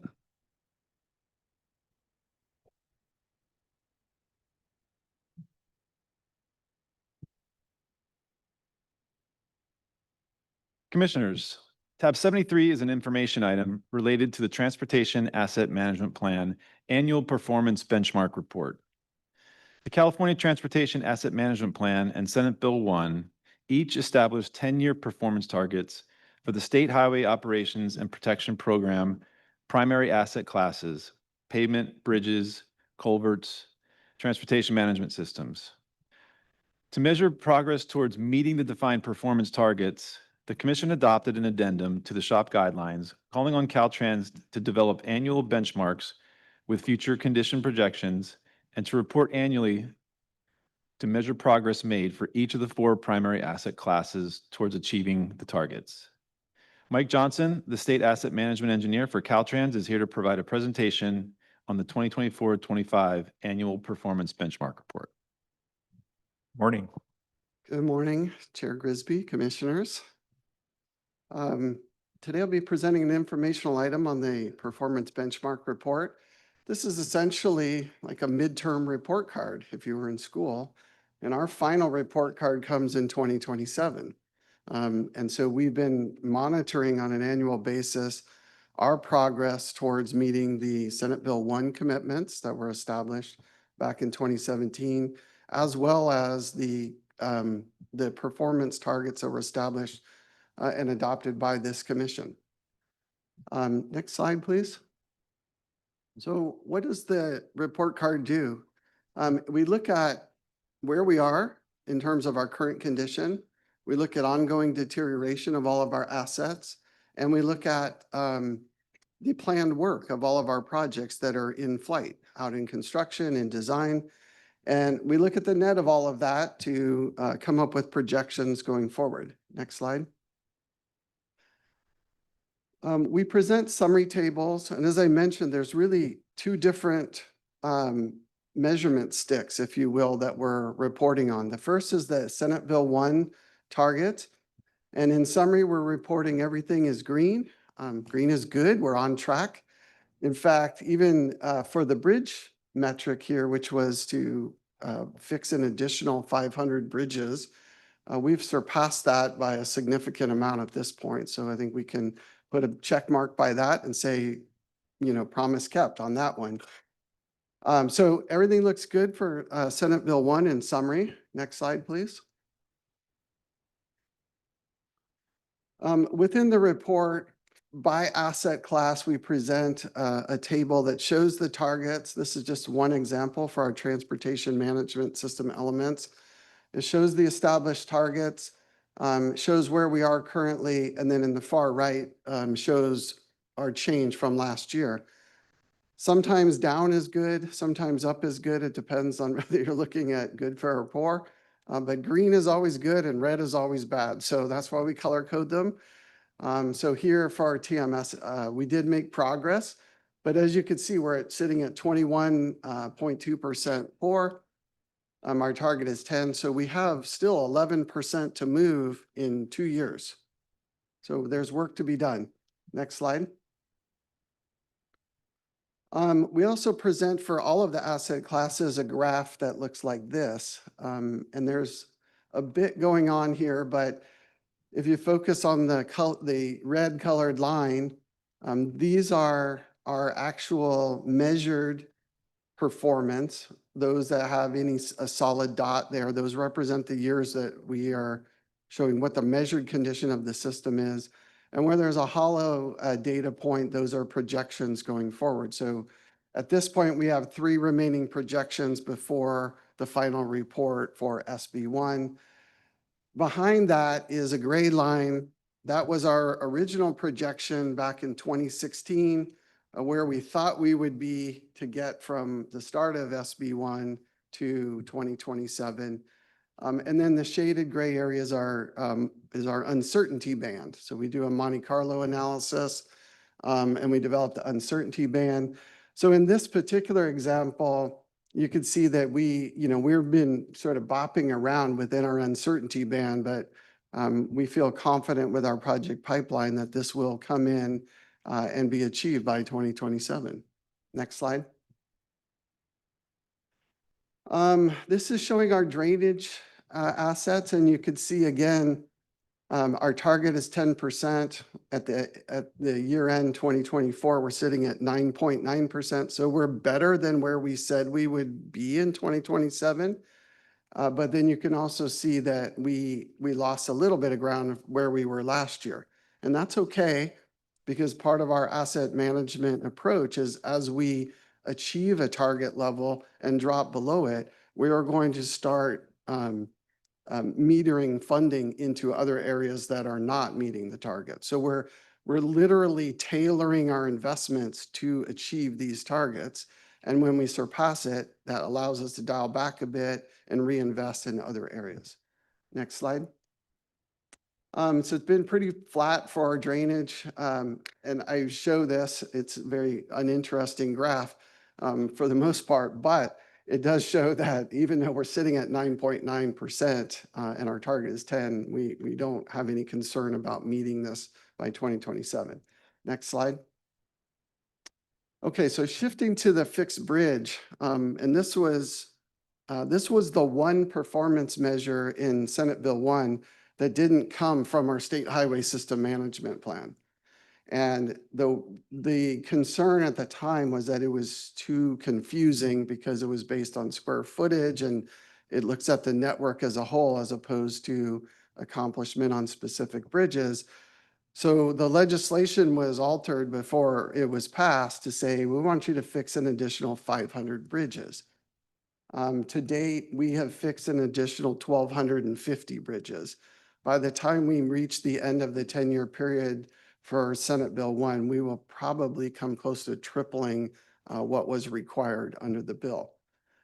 I'm focusing on this because when we get to the commission adopted targets, there's going to be a stark contrast, and it's important that you understand that this fixed bridge is a function of what we did, but not a function of what the system net is out there.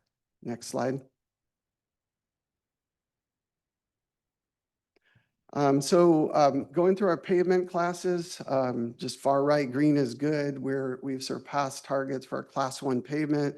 This is half the pavement in California, and this is all of the interstates and our busiest highways in California. And again, change from last year, everything was positive. Next slide. Next slide will move into class 2 pavements. Sorry, yeah, there we go, thank you. The class 2 pavements are largely our numbered state highways. These are typically 4-lane state highways. Again, everything is good. We're quite a bit better than target at this point. Next slide.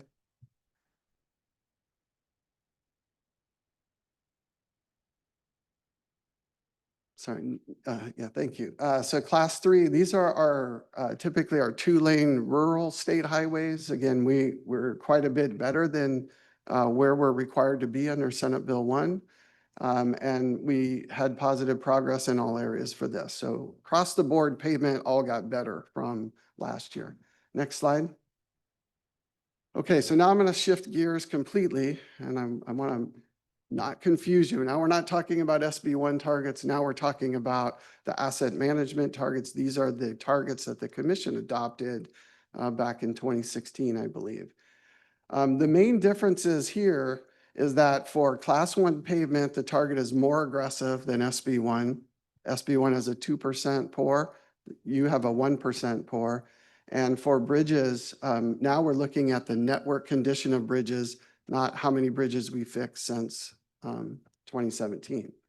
So in this case, we're showing monitored for bridges, and I'll explain why we're saying that.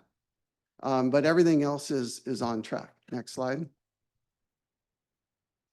So kind of focusing in on the bridges for a minute.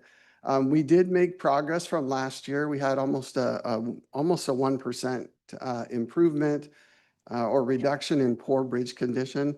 That is the first improvement in poor bridge condition we've had in, I think, 3 years. Okay, so we have kind of turned the corner, if you will, and I'll talk about why I say we've turned the corner, because it's taken a long time, and this has to do with the complexities of bridge delivery. But we do see that we've turned the corner, and we will see and anticipate that condition will continue to improve gliding into 2027. Next slide. Okay, so because bridge is the one area we're saying, well, we need to monitor, we do kind of a deep dive, and this is showing on the left, the pie chart is showing the total of all poor bridges in the state of California and where those bridges are with respect to the project development process. And you could see that the vast majority of them are already programmed, they're in design. So, we've brought them forward and they're being worked on. The challenge with bridges is the time duration that it takes to do a bridge project. The average bridge project can easily take a decade. So from the day that SB1 passed and there was a requirement in 10 years to hit a target, it was a challenge right from the get-go because we had to affect a lot of bridges in a window of time that is essentially the average for a typical bridge. And we certainly have many bridges that take 15 or 20 years to get significant work done, like replacements. And those longer duration bridge projects generally are associated with coastal environments involving railroads, and environments involving threatened and endangered species. Those three things lead to challenging permits that really draw out the process of bridge replacements. The pie chart on the right is really showing of all the bridges that are poor, there's only a couple percent that aren't already in projects. And of those, the vast majority were just identified in the first 6 months of this year. It's important to understand that bridges are being identified as being poor through ongoing inspections all the time. I mean, we do about 2,000 inspections a month in Caltrans. And so this is not a static number. It's very dynamic in terms of its change. So as they get identified, we have to develop planning documents, and then we'll bring them in and we'll get them over onto the project side. So there is a normal flow of work coming in at the same time we're doing projects that are improving bridge conditions to move them out of fair or poor condition and up into good conditions. Next slide. So this is showing this graphically, and this is going back to 2018. And it's showing what became poor on an annual basis versus what our projects accomplished and removed from being poor. And so wherever the red column is bigger than the green column, red's bad, green's good. So if the red column's bigger than the green one, that means we lost ground. And if the green column is bigger than the red, we've made progress. But you'll notice in the first 4 years, going from left to right, the project level accomplishments were less every single year. And now we've kind of turned that corner. We're starting to see that influx of money coming through the planning process, getting through design, out in construction, and being built. And so we're starting to see the accomplishments ramp up. And because of that, over the last 2 calendar years, we have had more project level accomplishments than we had deterioration, meaning we are making ground, which is why we see the condition improving. Next slide. The report also includes a summary of all of the supplementary assets. These were established by the department and adopted by the commission. And these include things like pump plants and our facilities, roadside rest, overhead signs. There's a whole series of supplementary assets. And so for those, we do a little bit less rigorous of an analysis, but we do track the ongoing condition. And here, we can see for pump plants, we are seeing an improvement. And as we look out at our investment in pump plants in the current shop and even going into the next shop, there's quite a bit of pump plant work coming. And so we anticipate these numbers to even improve further. Next slide.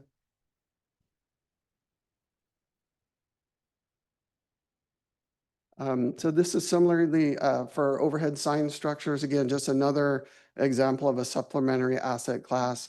Here we're better than targets currently. So, our goal here is just to keep an investment to sustain these levels as we go forward. Next slide. So in summary, we're on track to meet the SB1 performance targets. We still have a few reports left, but I can pretty confidently say that when we come to the end of the period for SB1, we will be able to say we made the promises and we met them. Okay, we will be able to say that. That is, of course, subject to our project delivery from now until then. So we need to continue to deliver these projects. And that becomes an important component because as we get closer to the deadline, the end of the window, if you will, project delays will push accomplishments outside of the time period. Those will be lost, if you will, for that final report. So we really need to be vigilant on our delivery, particularly with some of these asset classes that are really close to meeting these goals or not meeting the goals. And then I'll just say, when we talk about the bridge piece, this is one, we obviously do a lot of work here because it's a little harder to turn that ship. It's a bigger ship. The projects take longer. We look at the target that we have 1.5% poor for the network. Across the nation, that's a fairly aggressive target. And we're in the middle of developing our transportation asset management plan that we'll bring to you in 2026.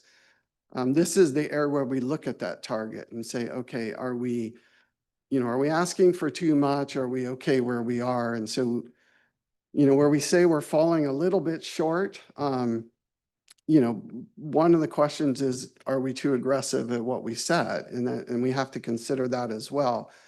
But at this point, it's full steam ahead with what's been adopted to date, and that's what we're striving for 2027. So that concludes my presentation. Happy to answer any questions. Thanks so much. Let's go to public comment first. Is there any public comment? Yes, there is. I'd like to call on Joey Eddles Yanez. Please unmute yourself to begin your comment.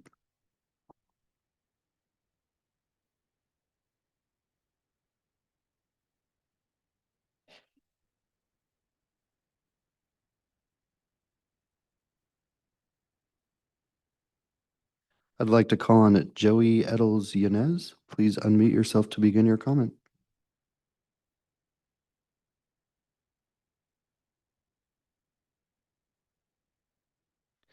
There's no other public comment. Thank you. Great, thank you so much. Let's go to the dais. Any commissioners have questions, comments? Commissioner Tiffany. Thank you, Chair. Specifically on bridges, how do you define poor and where does poor overlap into what we would consider to be unsafe? And if you get into situations where you discover you are concerned about safety, the immediacy of it, then is there a mechanism for prioritizing dealing with those bridges?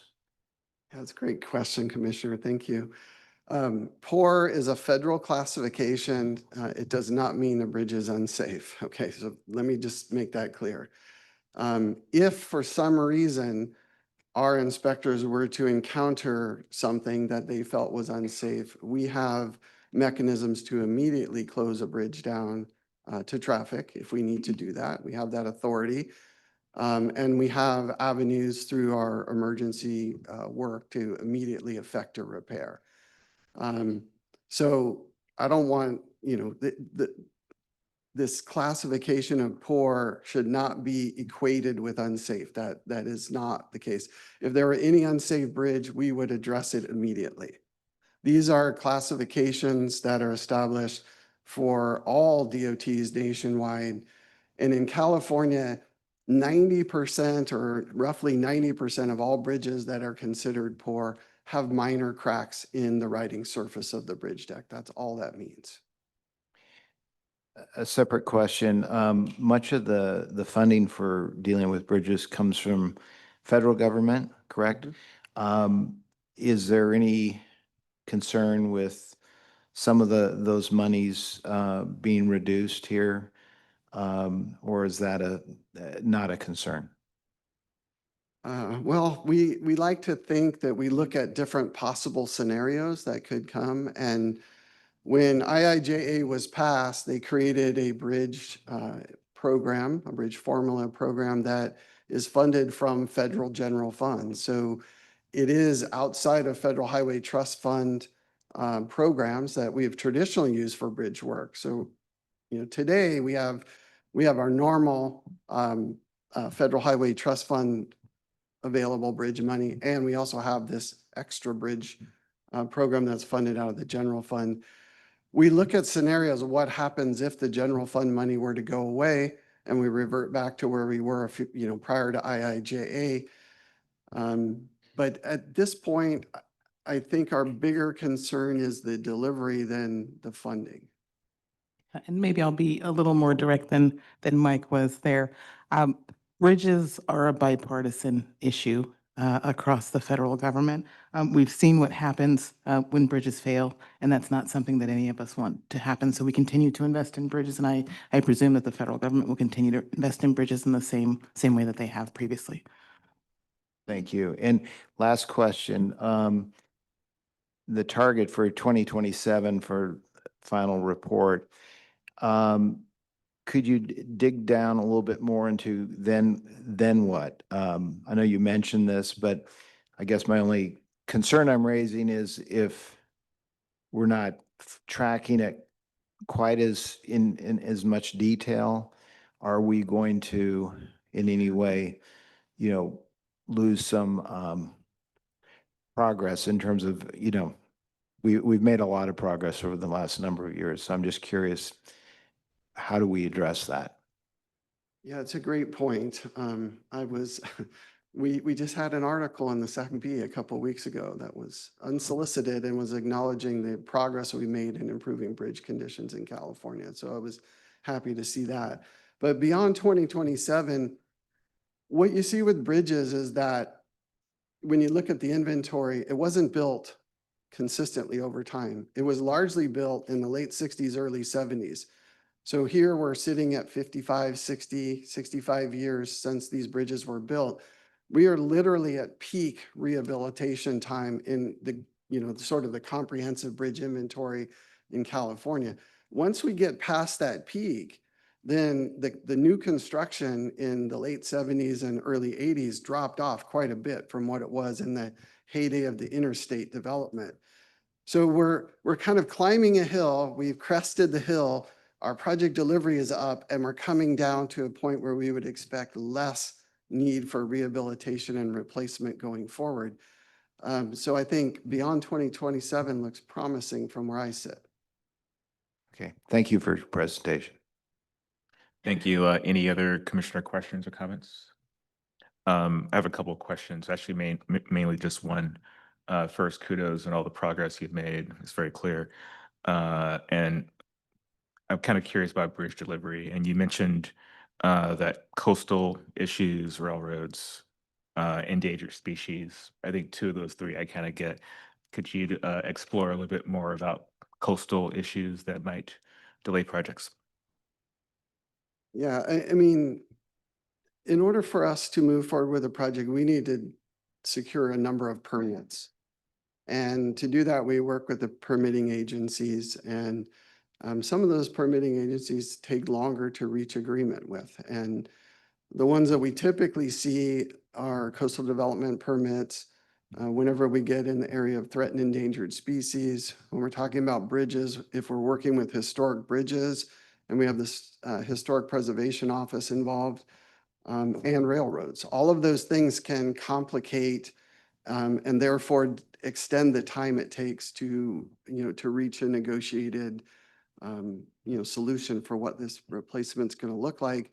And not just what it's going to look like, but how the construction takes place and what the impact might be, on the communities that need to use that bridge while it's under construction, as well as what the impacts might be on the environment that we're working in. So for all of those reasons, we see that, coastal bridges over waterways tend to be the ones that are taking longer. If we're talking about a bridge built over another highway, those generally are much, much quicker. Great, thank you for that explanation. Any questions, comments? Thanks so much for your presentation. Next up is item 74, Rebecca. Commissioners, tab 74 is an action item to adopt the 2025 State Route 710 Local Alternative Transportation Improvement Program, referred to as the SR 710 LATIP. In October 2024, the Commission adopted the SR 710 LATIP guidelines, which established the programming and allocation process from the resulting sale of surplus properties along the 710 stub in Los Angeles County, following the suspension of the State Route 710 freeway project. State statute requires the California Department of Transportation to deposit the proceeds from the sale of the State Route 710 surplus properties into the SR 710 rehabilitation account. Once the funds exceed $1.2 million, less reimbursements due to the federal government, the remaining funds are transferred to the state highway account for allocation by the Commission through the SR 710 program. This funding is dedicated to 5 eligible jurisdictions: Pasadena, South Pasadena, Alhambra, La Cañada Flint Ridge, and the zip code 90032 in Los Angeles. Eligible projects may include, but are not limited to, the construction of sound walls, transit and rail capital improvements, signal synchronizations, and major street resurfacing, rehabilitation, and reconstruction. Before and after the adoption of the SR 710 LATIP guidelines in October, the eligible jurisdictions consulted with the Los Angeles County Metropolitan Transportation Authority, or LA Metro, to determine the best funding distribution method. Upon agreement on December 3rd, 2024, the funding share was determined based on 6 factors: population, area, road miles, distance from the 710 stub, and the number and value of housing properties sold. The resulting distribution method will yield the following amounts to each jurisdiction: $556,000 to Pasadena, $323,000 to South Pasadena, $283,000 to zip code 90032 in the city of Los Angeles, $221,000 to Alhambra, and $117,000 to La Cañada Flint Ridge. Each jurisdiction, except for the city of Los Angeles, has nominated projects per the agreed-upon funding distribution, rounded to the nearest $1,000. This rounding resulted in an excess of $1,000, which was allocated to La Cañada Flint Ridge as it had the smallest distribution. However, the city of Los Angeles has requested that its funding distribution be programmed at a future SR 710 program adoption to allow them more time to conduct public outreach on project selection. The large and devastating wildfires that swept through the county in early winter 2025 significantly reduced the time available for conducting public engagement activities. The investments made by this program will benefit the communities by enhancing the safety of bicyclists, pedestrians, and people with disabilities through the improvement or construction of infrastructure. Improvements include, but are not limited to, they're quite extensive, and for a full description, it is included in the book item. Americans with Disabilities Act compliant curbs and curb ramps, new street lighting, pavement rehabilitation, pedestrian hybrid beacons, storm drain installation and repair, and electrical work related to traffic signalization and pedestrian push buttons. Commission staff have reviewed these projects and found them consistent with the SR 710 LATIP guidelines.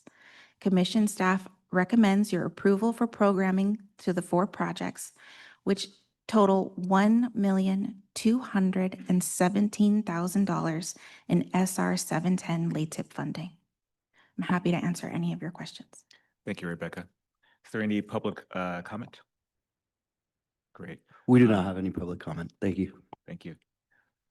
Anyone from the dais has a question or comment? Commissioner Eager? Just to be sure, so that amount excludes the Los Angeles money, but that is set aside. It is $238,000 off the top of my head is set aside for the city of Los Angeles, which they're hoping to be able to program in the next program. Okay, thank you. Any other commissioners? Commissioner Lugo. I don't have a question, but just wanted to comment that EAC member Martinez yesterday was telling us about how pedestrian hybrid beacons are such an important piece of street safety infrastructure. So just seeing them in here, it's like, oh, good. This is a nice way that they're investing the funds. So thank you. Indeed. Is there a motion? So moved by Commissioner Eager. Is there a second? Commissioner Lugo. All those in favor? Aye. Opposed? Abstentions? Motion passes. Now on to item 75, Alika. Commissioners, tab 75 is an action item to approve an amendment to the Active Transportation Program to deprogram 20 projects from cycles 3, 3A, 4, 5, and 6 that have requested cancellation. The project sponsors formally requested withdrawal from the program due to a variety of unforeseen challenges. As a result, a total of $46,069,000 in funds will be returned to the program. The Active Transportation Program maintains a portfolio of over 1,000 programmed projects funded with approximately $4.996 billion, encompassing 7 program cycles. The number of projects requesting cancellation represents less than 2% of all programmed projects and less than 1% of all programmed funding. Before presenting my recommendation to you all, I would like to take this time to thank Caltrans staff who worked tirelessly to assist with this deprogramming effort. From the Division of Local Assistance, I want to thank Afrid Sarkar and Shalini Chandra. From Division of Budgets, Keith Duncan and Garrett Franklin. And from CTC Liaison's Office, Christina Mendoza and Nicole Jepson. Commissioners, staff recommends approval of tab 75. Thank you. Is there any public comment? We do not have any public comment on this item. Thank you. Thank you. Any commissioner comments? Commissioner Lugo, followed by Commissioner Eager. Thanks, Alika. As I had mentioned over email, I was wondering if you could just provide an example of kind of what characterizes these projects that need to be withdrawn. And then another question is, can the funding that's going back in go to other projects in the original funding cycle, or where do those funds go? Thank you, Commissioner Lugo. Yes, so the ETP funds pre-construction phases as well as construction and non-infrastructure. And so most of the challenges that we see with these projects are taking place during the pre-construction phases. So looking specifically at these 20 projects, the majority that we saw were either right-of-way conflicts taking place, either with utilities or working with the Union Pacific Railroad. Another main reason that we've seen is the ATP scope that was originally proposed is being encompassed through a larger corridor project. And that could be for one of two reasons. Either there were conflicts with that other project, and so they ended up combining the two under that other project, or there were design engagement activities that took place with community members. And community members ultimately supported other or expanded improvements that sought out other funds. In regards to the second part of your question, per the 2025 ATP guidelines, we do have a section that references a contingency list. So we can utilize that list as a result of savings or project cancellation. However, the contingency list is only in effect until the adoption of the next programming cycle. And so because these projects fall within cycles 1 through 6, we are unable to utilize those funds.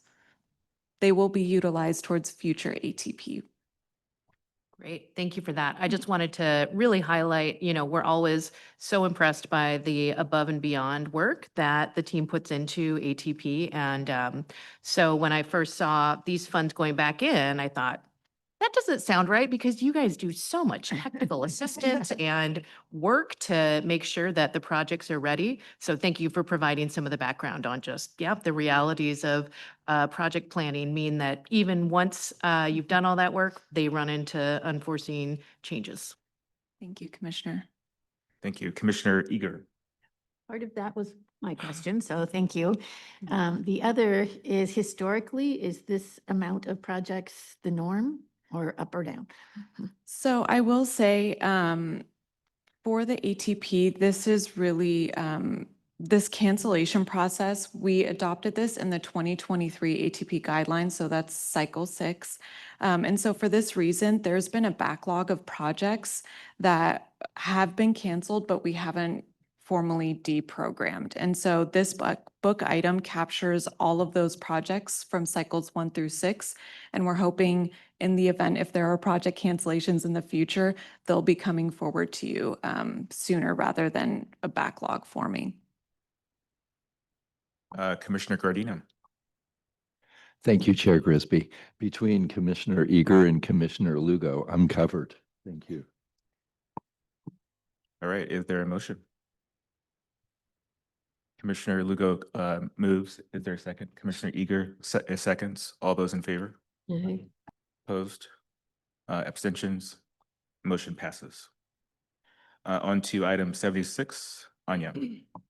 Commissioners, tab 76 is an action item to amend the 2025 Active Transportation Program statewide and small urban and rural components, which were adopted at the December 2024 meeting.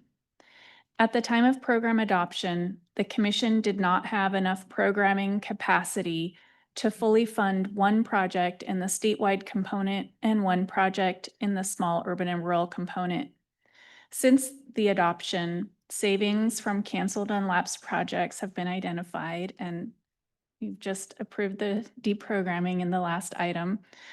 Because there is now sufficient programming capacity available to fully fund both projects, staff recommends amending the program to add an additional $31,972,000 to the Goshen-Visalia Corridor Connection Project in the small urban and rural component, and an additional $3,258,000 to the Church Street Mobility Enhancement Project in the statewide component. Staff recommends approval of tab 76. All right, thank you, Anya. Any public comment? We do not have any public comment. Thank you. All right, thank you. Any commissioner questions, comments? Hearing none, is there a motion? So moved by Commissioner Cruz or Tiffany. Commissioner Tiffany, seconded by Vice Chair Falcons. All those in favor? Aye. Opposed? Abstentions? Motion passes. We're now on to item 77. Cherry. Tab 77 is an action item to accept the environmental document and approve future consideration of funding for the Bridgeport Rehab Project in Mono County. The lead agency, Caltrans, adopted an environmental impact report and statement of overriding considerations for this project, finding benefits outweigh the impacts. Staff has reviewed this request and recommends approval. Thank you, Cherry. Any public comment? There is no public comment. Thank you. Any questions or comments from the dais? Hearing none, is there a motion? So moved by Commissioner Eager, sorry. Oh, Falcon and Eager. Okay, moved by Falcon, seconded by Eager. All those in favor? Aye. Opposed? Abstentions? Motion passes. Now we're on to item 78. Tim. Commissioners, tab 78 is an action item for a shop construction manager general contractor roadway rehabilitation project on US Highway 101 in San Francisco County, requesting an initial allocation that exceeds the programmed amount by more than 20% for both construction capital and support. Construction capital was programmed for $69,027,000 and is requesting $107 million. Construction support was programmed for $6,833,000 and is requesting $11 million. With this large allocation amount and the reduced construction risk provided through the CMGC delivery method, Commission staff would like to provide oversight on any allocation increases during construction. As such, CTC staff recommends the Commission's G12 resolution delegating the authority to adjust Commission allocations not applied to the construction capital or construction support phases on this project. Staff has reviewed the project and the book item for tab 78 and recommends approval of the allocation with the added stipulation that the Commission's G12 resolution not apply to these project phases. Thank you, Tim. Is there any public comment? We do not have any public comment. Thank you. Thank you. Any questions or comments from the dais? Is there a motion? So moved by Commissioner Eager. Is there a second? Seconded by Commissioner Tiffany. All those in favor? Aye. Opposed? Abstentions? Motion passes. On to item 79. Jaden. Thank you, Commissioners. Tab 79 is an action item to consider approval of the initial allocation of $14 million for the PA and ED phase for the locally administered STIP Central Bikeway project in Santa Clara County, which will construct approximately 11 miles of Class 4 bikeways. Please note that this initial allocation exceeds the programmed amount by about 64%. Staff has reviewed tab 79 and recommends your approval. Thank you very much, Jaden. Any public comment? We do not have any public comment. Thank you. Thank you. We'll now move into Commissioner comments. Carl Gardino. Be happy to make the motion and support, and it's nice to see Class 4 and its protected bikeways. All right. Any other comment from the dais? We have a motion by Past Chair Gardino. Is there a second? Seconded by Vice Chair Falcon. All those in favor? Aye. Opposed? Abstentions? Motion passes. Now we're going to take items 80 through 84 together. Tim. Thank you. Yes, I'll be taking tabs 80 through 84 together with a recommendation at the end. All of these are action items for SHOP projects with at least one phase requesting an initial allocation that exceeds the programmed amount by more than 20%. Tab 80 is initial allocation of $2,835,000 in construction capital and $838,000 in construction support for a major damage permanent restoration project on State Route 1 in Monterey County.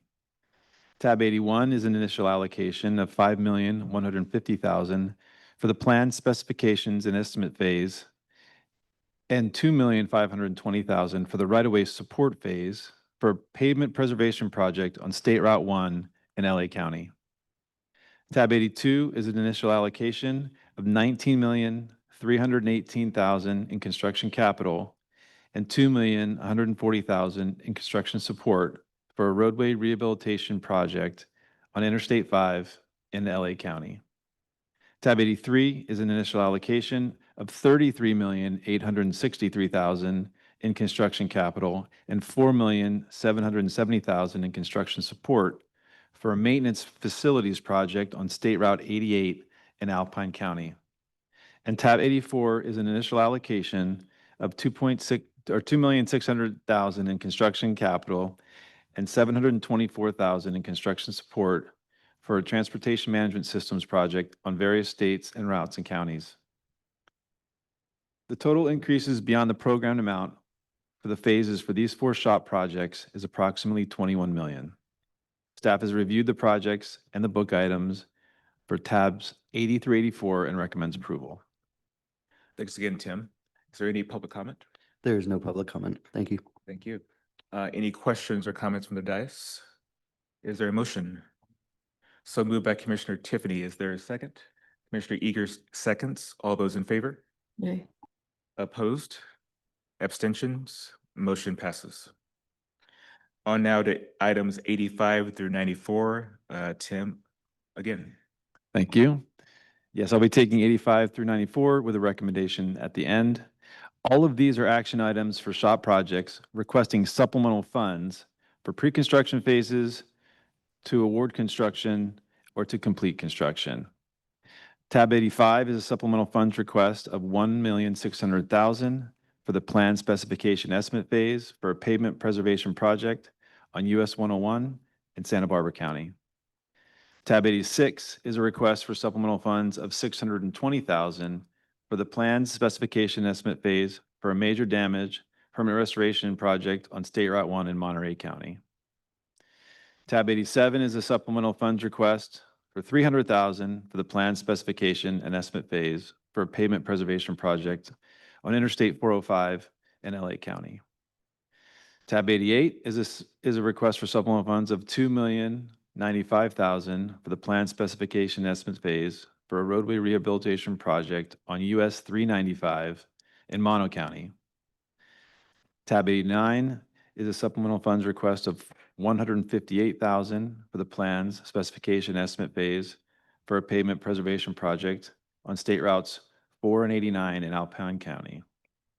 Tab 90 is a request of supplemental funds of $250,000 for the planned specification estimate phase for a pavement preservation project on State Route 59 in Merced County.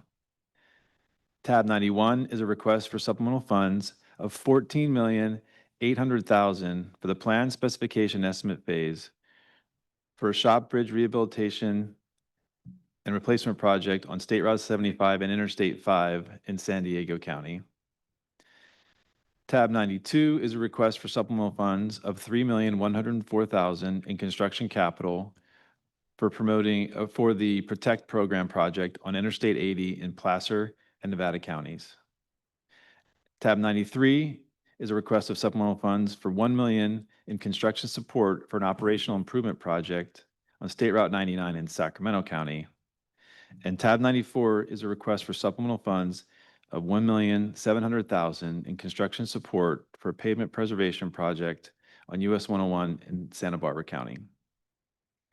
Total increases for the supplemental funds for these 10 SHOP projects is approximately $25.6 million. Staff has reviewed the projects and the book items for tabs 85 through 94 and recommends approval. Thank you, Tim. Any public comment? There is no public comment. Thank you. Thank you. Any questions or comments from the dais? Motion to approve by Commissioner Cruz. Is there a second? Seconded by Vice Chair Falcon. All those in favor? Aye. Opposed? Abstentions? Motion passes. On to item 95. Jaden. Thank you.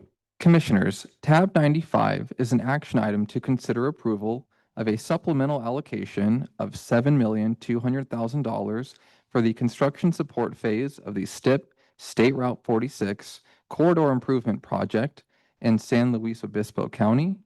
Please note this supplemental allocation is an increase of about 46% over the allocated amount. Staff has reviewed tab 95 and recommends your approval. Thank you, Jaden.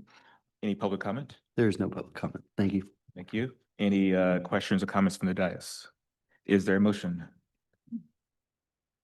Vice Chair Falcon moves. Seconded by Commissioner Lugo. All those in favor? Opposed? Abstentions? Motion passes. On to item 96. Tim. Thank you. Commissioners, tab 96 is an action item requesting supplemental funds in the amount of $1,269,000 in construction support to complete a shop roadway rehabilitation project on State Route 41 in Madera County. Before giving my recommendation, I'd like to summarize the total shop increases for today. The total increases related to initial allocations that exceed the program amount by more than 20% and supplemental fund requests from the shop at the June meeting is approximately $90 million. Cumulatively, for the 24-25 fiscal year, total increases from the shop through projects with initial allocations that exceed the program amount by 20% and supplemental fund requests is approximately is just over $600 million for this fiscal year. That said, staff has reviewed the project and the book item for tab 96 and recommends approval. Thank you, Tim. Any public comment? There is no public comment. Thank you. Thank you. Any questions or comments from the dais? Is there a motion? So moved by Commissioner Lugo. Is there a second? Seconded by Commissioner Cruz. All those in favor? Opposed? Abstentions? Motion passes. Now we're on to items 97 through 98. Kat. Good morning, Commissioners. Tabs 97 and 98 are action items requesting supplemental funds totaling $1,894,000 for two project components in the Transit and Intercity Rail Capital Program. Please note that tab 98 was added as a yellow meeting handout on the change list. Staff has reviewed these requests and finds them consistent with the agenda's change list, the program's allocation policy, and program update. Staff recommends approval of tabs 97 and 98. Thank you, Kat. Any public comment? We do not have any public comment. Thank you. Thank you. Any questions or comments from the dais? Commissioner Guardino. Thank you, Chair Grisby. I move approval of tabs 97 and 98. So moved by Guardino. Is there a second? Seconded by Commissioner Tiffany. All those in favor? Opposed? Abstentions? Motion passes. Now we're on to items 99 through 100. John. Yes, we'll take 99 and 100 together. These are both action items to amend the 2024 shop. Tab 99 has the bulk of the amendments. It has a couple changes on the change list. And with that noted, these amendments will add 36 new projects to the 2024 shop and will revise 97 projects that are currently programmed. Of the 36 new projects, 33 are coming from the major damage and safety reservations, which leaves just 3 that are not coming from a reservation. And we always take a little closer look at ones that are not coming from a reservation because it means they didn't go through the formal shop adoption process and engagement and oversight that comes with that process. It doesn't mean they did not do any engagement on these. For these 3 specifically that did not come from the reservations, they are all reprograms of previous projects that had lapsed for one reason or another because of just delivery challenges. So we're recommending approval of all of those. And then the 97 projects that are being revised, this is a higher than average number, but it's always a higher than average number at our June meeting because it's the last meeting of the fiscal year. And Caltrans uses this opportunity to make proactive changes to right-size schedules and budgets before the projects enter their year of delivery when we no longer allow amendments. So that's for those 97 projects. And then tab 100 is another action item to amend the 2024 shop. This is for one project only. There was a revised book item posted as noted on the change list. And with that change, this item will program, what this one is doing is programming previously unprogrammed construction funds for the State Route 140 Ferguson Slide CMGC project. This is a pretty unique project that will construct a rock shed to protect this segment of highway, which has been the subject of decades of recurrent rock slides. And this rock shed will help restore full access to State Route 140, which feeds the rural community of El Portal and Yosemite National Park. And then tab Just to note, tab 116 later in the agenda will allocate these funds that this amendment is proposing to program for construction. So with that, staff recommends approval of both tabs 99 and 100. Thank you, John. Is there any public comment? There is no public comment. Thank you. You. Any questions or comments from the dais or a motion? So moved by Commissioner Eager. Is there a second? Commissioner Tiffany seconds. All those in favor? Opposed? Abstentions? Motion passes. Now we're on to items 101 through 103. Beverly. Commissioners, I will present tabs 101 through 103 together with a recommendation at the end. Tabs 101 and 102 are scope amendment requests for each of the 5 components of the EV Oasis South project in San Bernardino and Kern counties. At each site, Caltrans and its private entity partner, BP Products North America, are requesting to upgrade 6 400 kilowatt chargers to 1,000 kilowatt chargers, remove 6 50 kilowatt overnight chargers due to unanticipated design and operational safety issues with back-end charging stalls associated with the overnight chargers, and add a megawatt charging system, which is designed for heavy-duty vehicles and provides a higher charging power capacity. Although the number of charging ports will be reduced due to the removal of the overnight chargers, the charging capacity of each site will increase, and zero-emission truck throughput at each site will also increase due to faster charging speeds. So that's the scope amendments under tabs 101 and 102. And tab 103 is an action item to amend the 2022 Trade Corridor Enhancement Program for the Otay Mesa East Port of Entry project in San Diego County. The project is currently programmed with $191,657,000 for 3 components. Caltrans and the San Diego Association of Governments are requesting to split the Otay Mesa East Land Port of Entry construction component into 3 separate components, bringing the total number of components that are programmed to 5.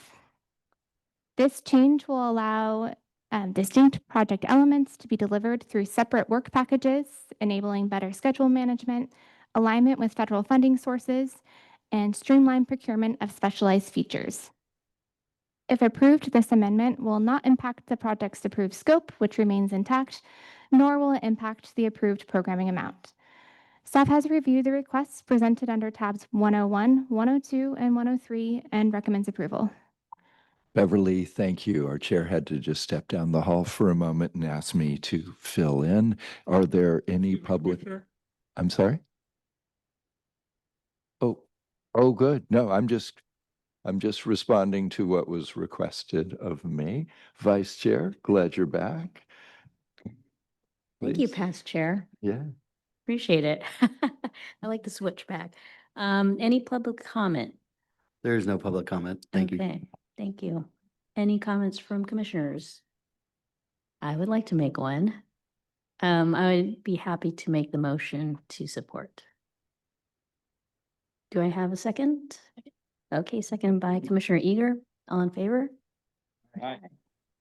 Any noes? Any abstentions? Okay. That item passes. Thank you. Thank you, Vice Chair and Past Chair. Now we're on to items 104 through 105. Kayla. Good almost afternoon, Commissioners. Tab 104 and 105 will be presented together with a vote at the end. Tab 104 is an action item to amend the local partnership formulaic program. This amendment will make the following updates to the current formulaic program of projects. Deprogram a total of $79,000 from the construction phase of 3 projects in Alameda County. The $79,000 was identified as eligible cost savings at contract acceptance, and deprogramming these funds makes them available for future programming by the Alameda Contra Costa Transit District. These funds were deallocated at the May Commission meeting, and a portion of them will be reprogrammed to a new project in this agenda item. Next, deprogram $3,147,000 from the right-of-way phase of the State Route 94, State Route 125 South to East Connector Project in San Diego County. These funds have lapsed and will be returned to the formulaic program. Amend the roadway rehabilitation, streetlight, and street sign replacement project in Sacramento County to update the project title to Mariposa Avenue Safe Routes to School Project. And finally, add 2 projects in Alameda and Sonoma counties and program $2,462,000 in fiscal year 25-26. This action leaves $51,869,000 as noted on the change list of 2022 formulaic program funding available for programming through June 30th, 2026, and $173,920,000 of 2024 formulaic program funding available for programming through June 30th, 2028. Tab 105 is an action item to amend the 2024 local partnership formulaic funding distribution to add $392,000 of incentive funding for the City of Albany and $5 million of incentive funding for the Napa Valley Transportation Authority in fiscal year 2025-26. This incentive funding is available for programming and allocation for both agencies through June 30th, 2028. The City of Albany recently passed a renewal of the Safe and Accessible Sidewalks and Pathways Special Parcel Tax. This renewed tax makes the City of Albany eligible to receive one-time incentive funding and for inclusion into the local partnership formulaic program. We'd like to congratulate and welcome them to the local partnership program. Voters in Napa County also recently passed the Napa Valley Transportation Authority's Measure U, which is a continuance of the jurisdiction's existing 1/2 of 1% sales tax. This continued measure makes the county eligible for one-time incentive funding in the local partnership formulaic program. Approval of this item will leave $14,608,000 in 2024 LPP formulaic incentive funds for fiscal year 25-26 left to be awarded. Staff has reviewed these requests and has found them to be consistent with the local partnership formulaic program guidelines and policies, and staff recommends approval of tabs 104 and 105. Thanks, Kayla. Is there any public comment? We do not have any public comment. Thank you. Thank you. Any, I see Commissioner Eager's light up. Yeah, if you could just go back to the 3 million in the State Route 94, 125, that's a lot of money to go back in the pot. Can you tell us a little bit about what happened with that one? Yes, so those funds did not meet our timely use of funds policy for expenditure. So they will go back into the formulaic program and be redistributed to all eligible agencies in the next redistribution. I don't know if I think there was someone from Sandag in the room yesterday. I'm not sure if he's here.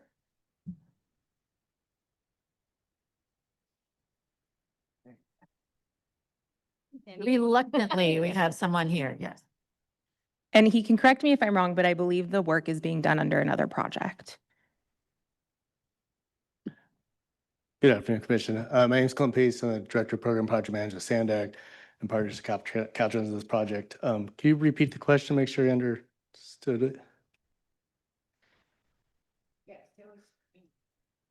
I was just asking about the $3.1 million that's being deprogrammed because you didn't meet the timely requirements. Can you explain that a little bit? Yes, this is for the SR 94-125 connector project.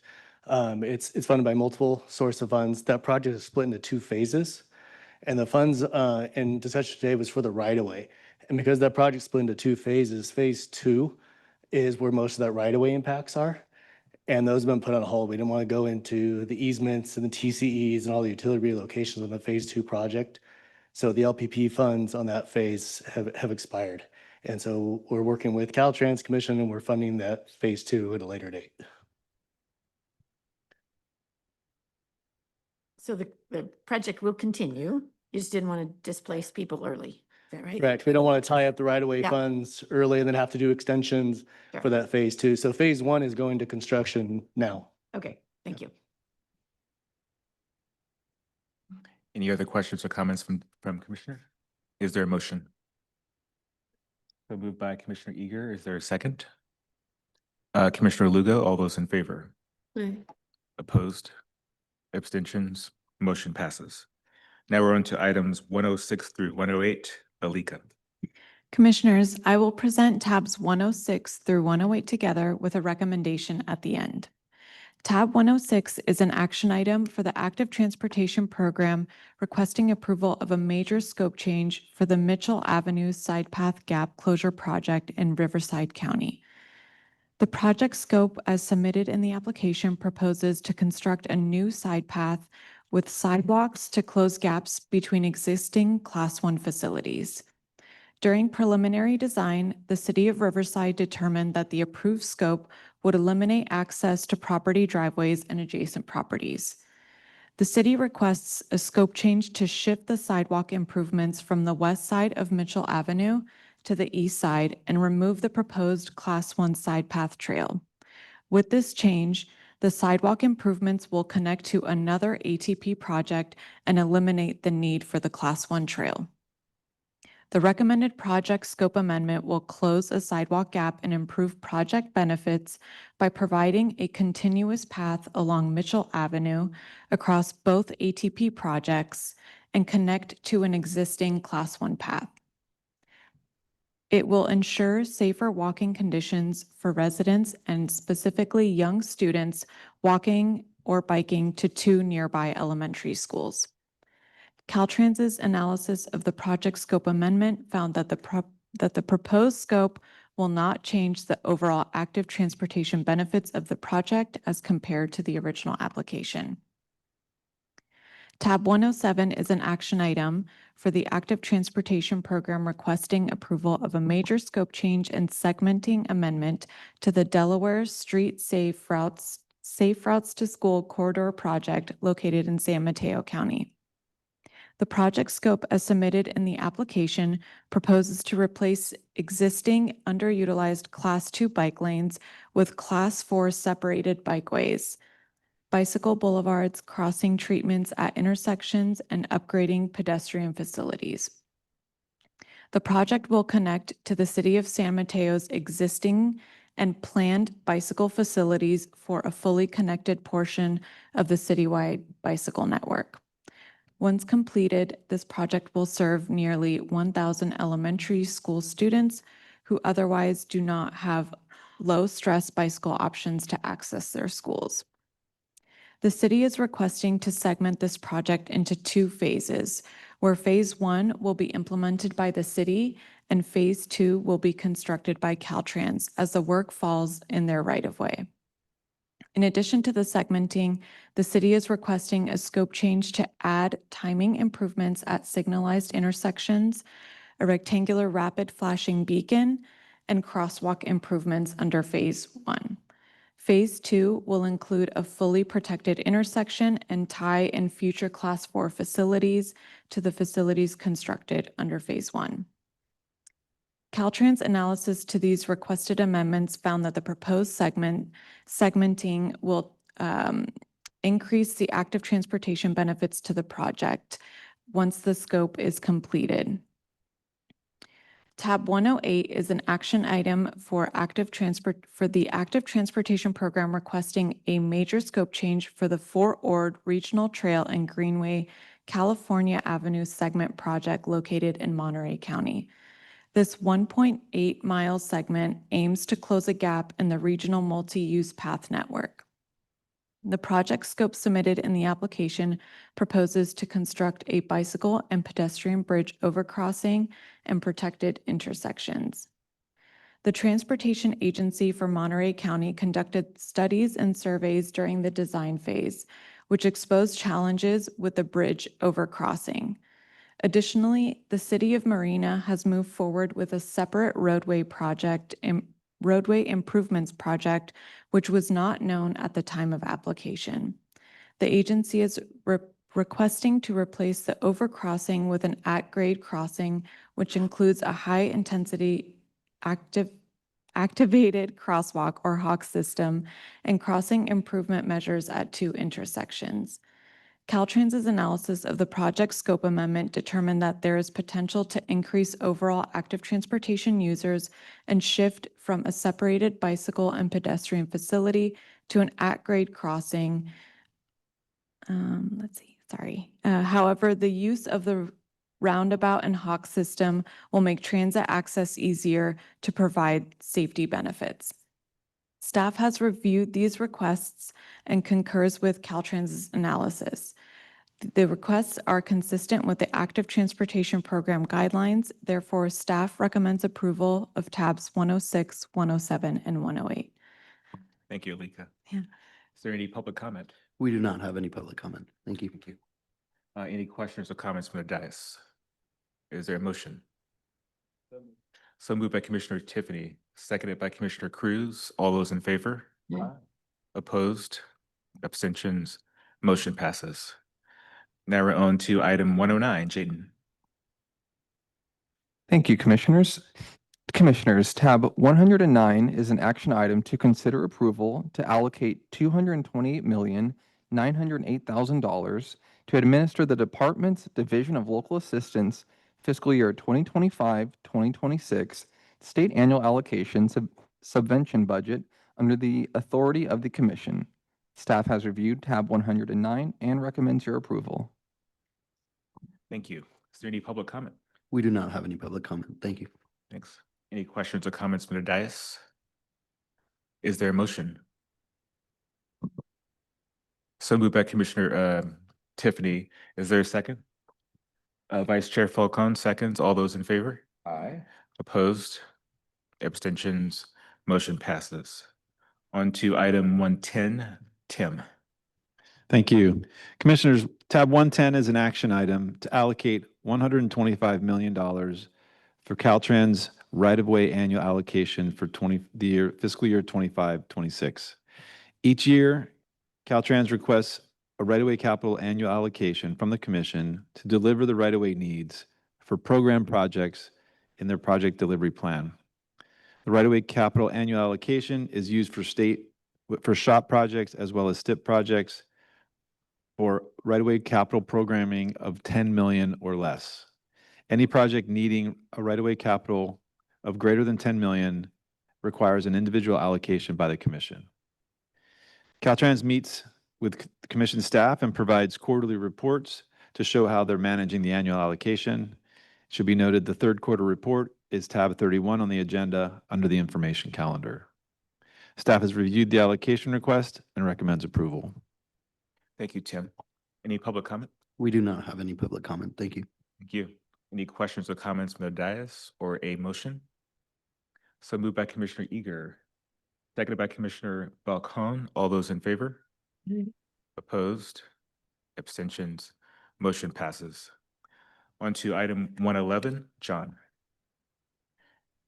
Tab 111 is an action item to make an annual allocation for the SHOP Minor Program. The SHOP Minor Program is a sub-program within the 2024 SHOP to implement relatively low-cost SHOP-eligible capital projects.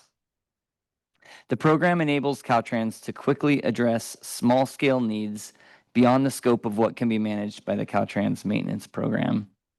Approval of this item will allocate $250 million for the fiscal year 25-26 minor program so that Caltrans can utilize their delegated authority to allocate these funds to minor projects throughout the year in accordance with Commission Resolution G1905A.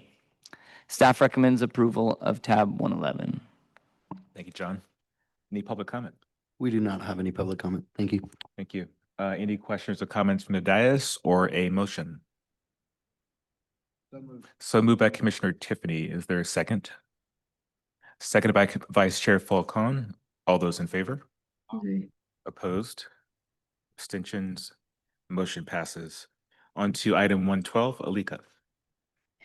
Commissioners, tab 112 is an action item to approve the Aeronautics Resolution FDOA-2025-01 to allocate $2.5 million for fiscal year 2025-26 to match the Federal Airport Improvement Program grant. Each fiscal year, the Commission approves an annual allocation to match Federal Airport Improvement Program grants. This allocation provides the authority to the departments, aeronautics to sub-allocate matching funds to individual projects as requested by airport sponsors. Commissioners, staff has reviewed this request and recommends approval of tab 112. Thank you, Alika. Any questions or comments? I mean, is there any public comment? There is no public comment. Thank you. Thank you. Any questions or comments from the dais? None. Is there a motion? So moved by Commissioner Eager, their second. Seconded by Commissioner Tiffany. All those in favor? Opposed? Abstentions? Motion passes. Now we're moving to items 113 through 117. John. 113 through 117 are all action items for SHOP allocations, and we will take them together. Tab 113 is an action item to allocate construction funds for a SHOP minor program project in Fresno County. This project is a financial contribution to the city of Fresno to contribute funds to a locally implemented bicycle and pedestrian improvement project on State Route 41 at the Shields Avenue interchange. Minor A project allocations are typically delegated to Caltrans. However, this project was not on the delegated Minor A project list that the Commission approved last June, and therefore the project is required to come to the Commission for an individual allocation. And then tab 114 is an action item for SHOP construction allocations. This item will allocate $367,528,000 for 25 SHOP projects. Actually, 8 of these 25 projects are for environmental mitigation and monitoring projects, and the remaining 17 will include improvements to 3 bridges, 284 lane miles of pavement, 33 culverts, 21 field elements, and many other improvements to help preserve and protect the state highway system. So that's 114. 115 is an action item for SHOP pre-construction support allocations. Please note there is one minor change on the change list, and with that change, this item will allocate $57,507,000 for 43 SHOP pre-construction phases for environmental, design, and right-of-way. And tab 116 is an action item to allocate $387,560,000 in SHOP construction funds for the Ferguson Slide Rock Shed CMGC project on State Route 140 in Mariposa County. As mentioned before under tab 100, construction of this rock shed will help restore full access to State Route 140, which feeds the rural community of El Portal and Yosemite National Park. With this large allocation amount for this specific project and the reduced construction risk provided through the CMGC delivery method, Commission staff will be recommending that the G12 resolution that delegates authority to Caltrans to adjust Commission allocations not apply to this project so that we can provide additional oversight on any allocation increases.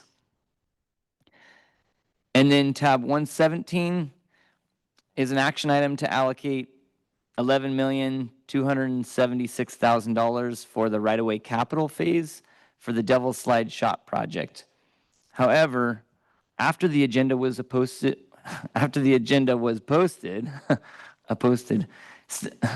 staff worked with Caltrans, and together we discovered that there was an addendum to this project's environmental document, and the Commission has not yet approved an updated future consideration of funding. So what staff's recommending for tab 117 is that we defer this allocation request to the August meeting when the allocation can be brought forward with a concurrent future consideration of funding to consider the addendum. And we've worked with Caltrans and they concur with this approach, and that works for them on this project. So with that, staff recommends deferral of tab 117 and approval of tabs 113 through 116 with the added stipulation on tab 116 that the Commission's G12 resolution does not apply to these project phases. Thank you, John. Any public comment? We do not have any public comment. Thank you. Thank you. Any questions, comments, or a motion from the dais? Question, Commissioner Elliott? Thanks, John, on tab 116. One project for $387 million. I think maybe that just warrants a pause. Could you just explain what that project is?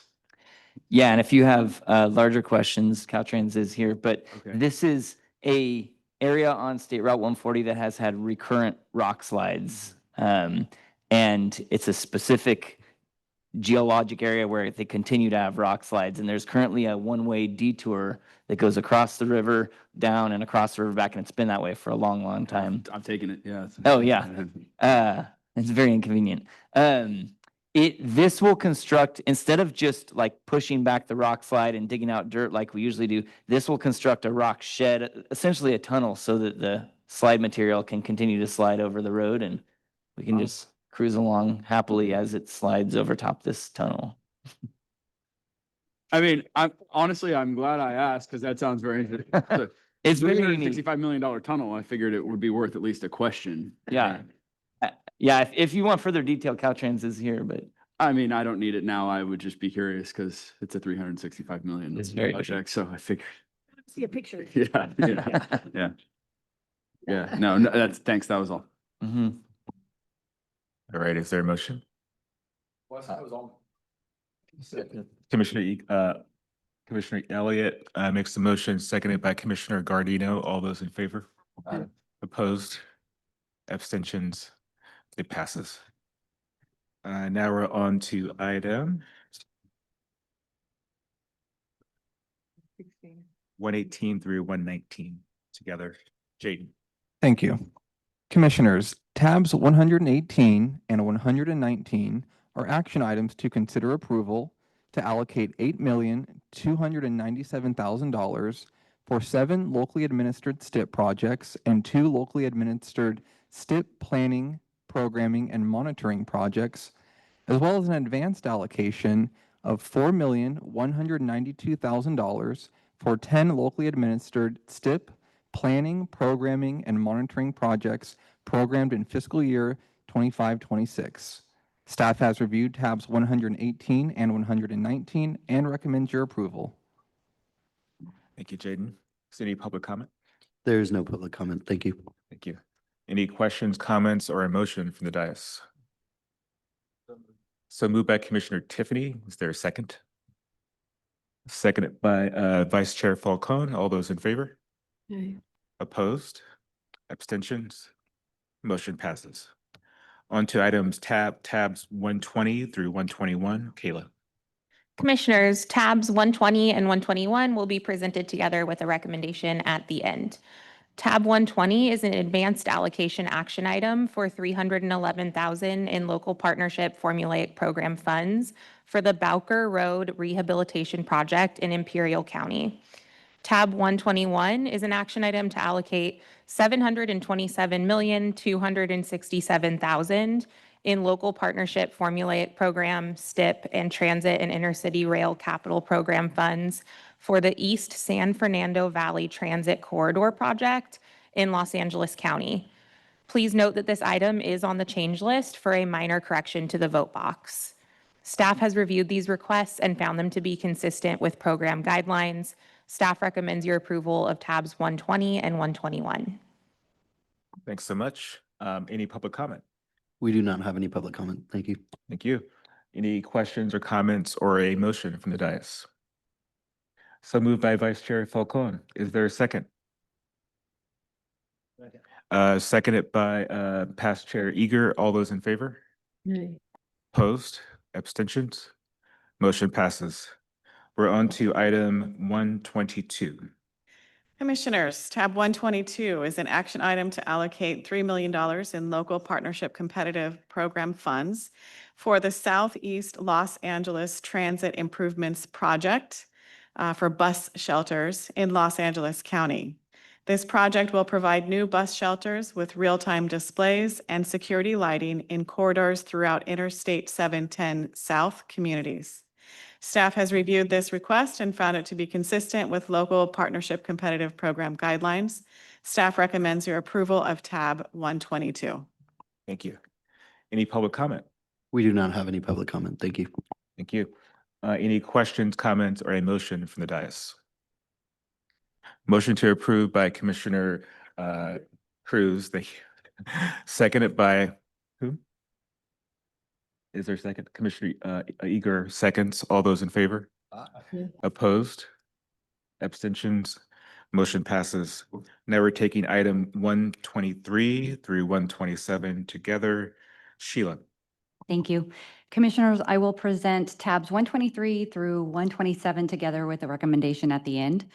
Tab 123 is a multi-funded local partnership program formulaic and trade corridor enhancement program advanced allocation request for $87,731,000 for the locally administered Interstate 10 Corridor Freight and Managed Lane project from Interstate 15 to Sierra Avenue on the state highway system in San Bernardino County.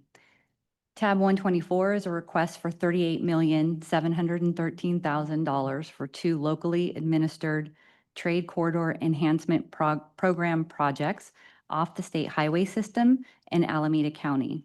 Tab 125 is a request for $33,500,000 for the locally administered trade corridor enhancement program State Route Potrero Boulevard Interchange Phase 2 project on the state highway system in Riverside County.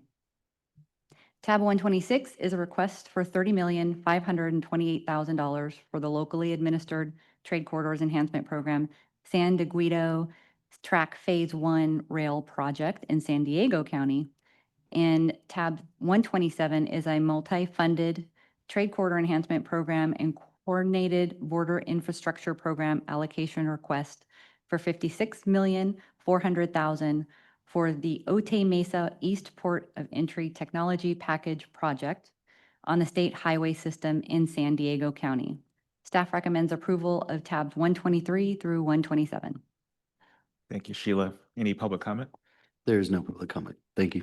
Thank you. Is there a motion? So moved by Vice Chair Falcon, seconded by Past Chair Eager. All those in favor? Opposed? Abstentions? Motion passes. Now we're taking item 128 through 130 together. Matthew. Yes, I think we were officially past noon. So good afternoon, commissioners. Tabs 128, 129, and 130 are all action items that will be voted together to approve solutions for congested corridor program allocation requests, as well as a multi-funded allocation request with the local partnership formula program, which is under, that particular one is under tab 130. These allocation requests under these 3 tabs total $112,932,000 for 6 locally administered projects in Santa Barbara, Los Angeles, and Riverside counties.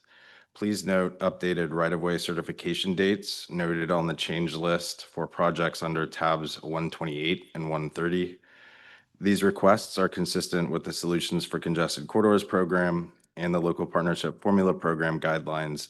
Therefore, staff recommends your approval of tabs 128, 129, and 130. Thank you, Matthew. Any public comment? There is no public comment. Thank you. Thank you. Any question, comment, or a motion from the dais? So moved by Vice Chair Falcon. Is there a second? Seconded by Commissioner Eager. All those in favor? Aye. Opposed? Abstentions? Motion passes. Thank you. So now we're on to items 131 through 133. Alika. Commissioners, I will present tabs 131 through 133 together with a recommendation at the end. Tab 131 is an action item to approve allocations of $64,166,000 for 28 locally administered active transportation program projects. Tab 132 is an action item to approve an advance allocation of $1,044,000 programmed programmed in fiscal year, 2025-26 for the PSNE phase of the state-administered Los Alamos Connected Community Project located in Santa Barbara County. Tab 133 is an action item to approve advance allocations of $1,319,000 for 5 locally administered projects programmed in fiscal year 2025-26. Please note the updated PPNOs, for the 2 City of Los Angeles projects as reflected on the change list. Staff has reviewed these requests and finds them consistent with program guidelines and adopted programs. Therefore, staff recommends approval of tabs 131, 132, and 133. Thank you, Alika. Is there any public comment? We do not have any public comment. Thank you. Thank you. Any question, comment, or a motion from the dais? Make a motion. So moved by Commissioner Tiffany. Is there a second? Don't lose steam now, guys. Is there seconded by Vice Chair Falcon? All those in favor? Opposed? Abstentions? Motion passes. Thank you. We're on to item 134. Kat. Good afternoon, Commissioners. Tab 134 is an action item requesting allocation of $453,763,000 to 16 transit and intercity rail capital program projects. Please note that Project 2 was withdrawn prior to the meeting, and Project 6, 7, and 12 had corrections to their project titles as reflected on the change list.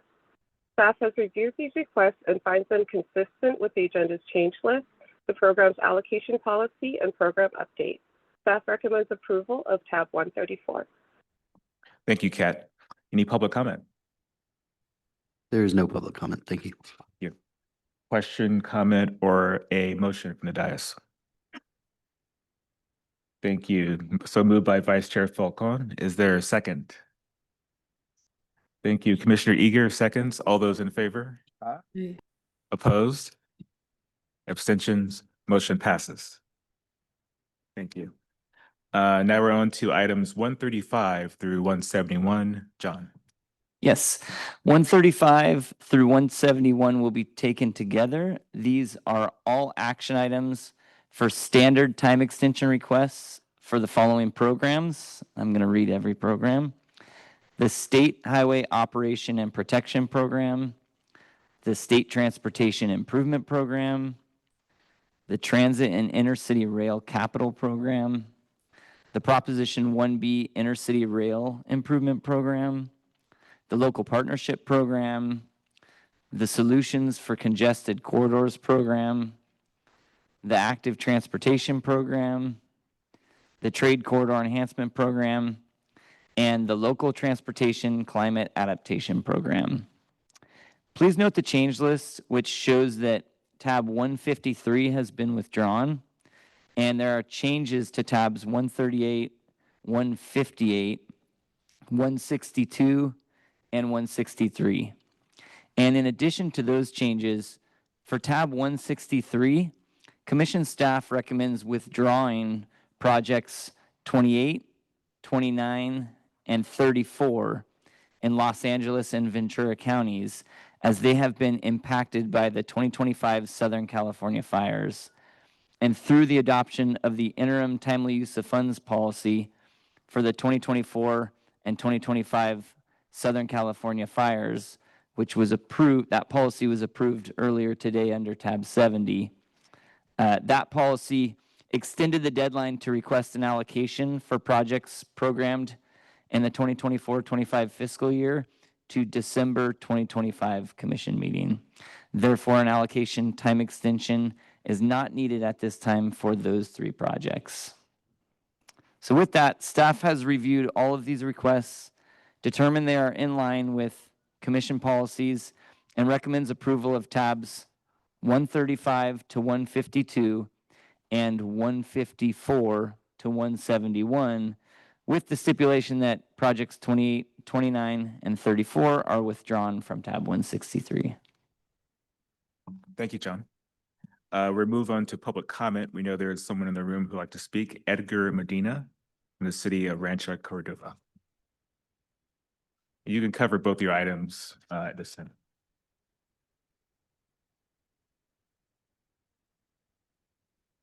Good afternoon, Commissioner, staff members. Edgar Medina on behalf of the City of Rancho Cordova. You're absolutely correct. We have two projects on tab 140 and 163.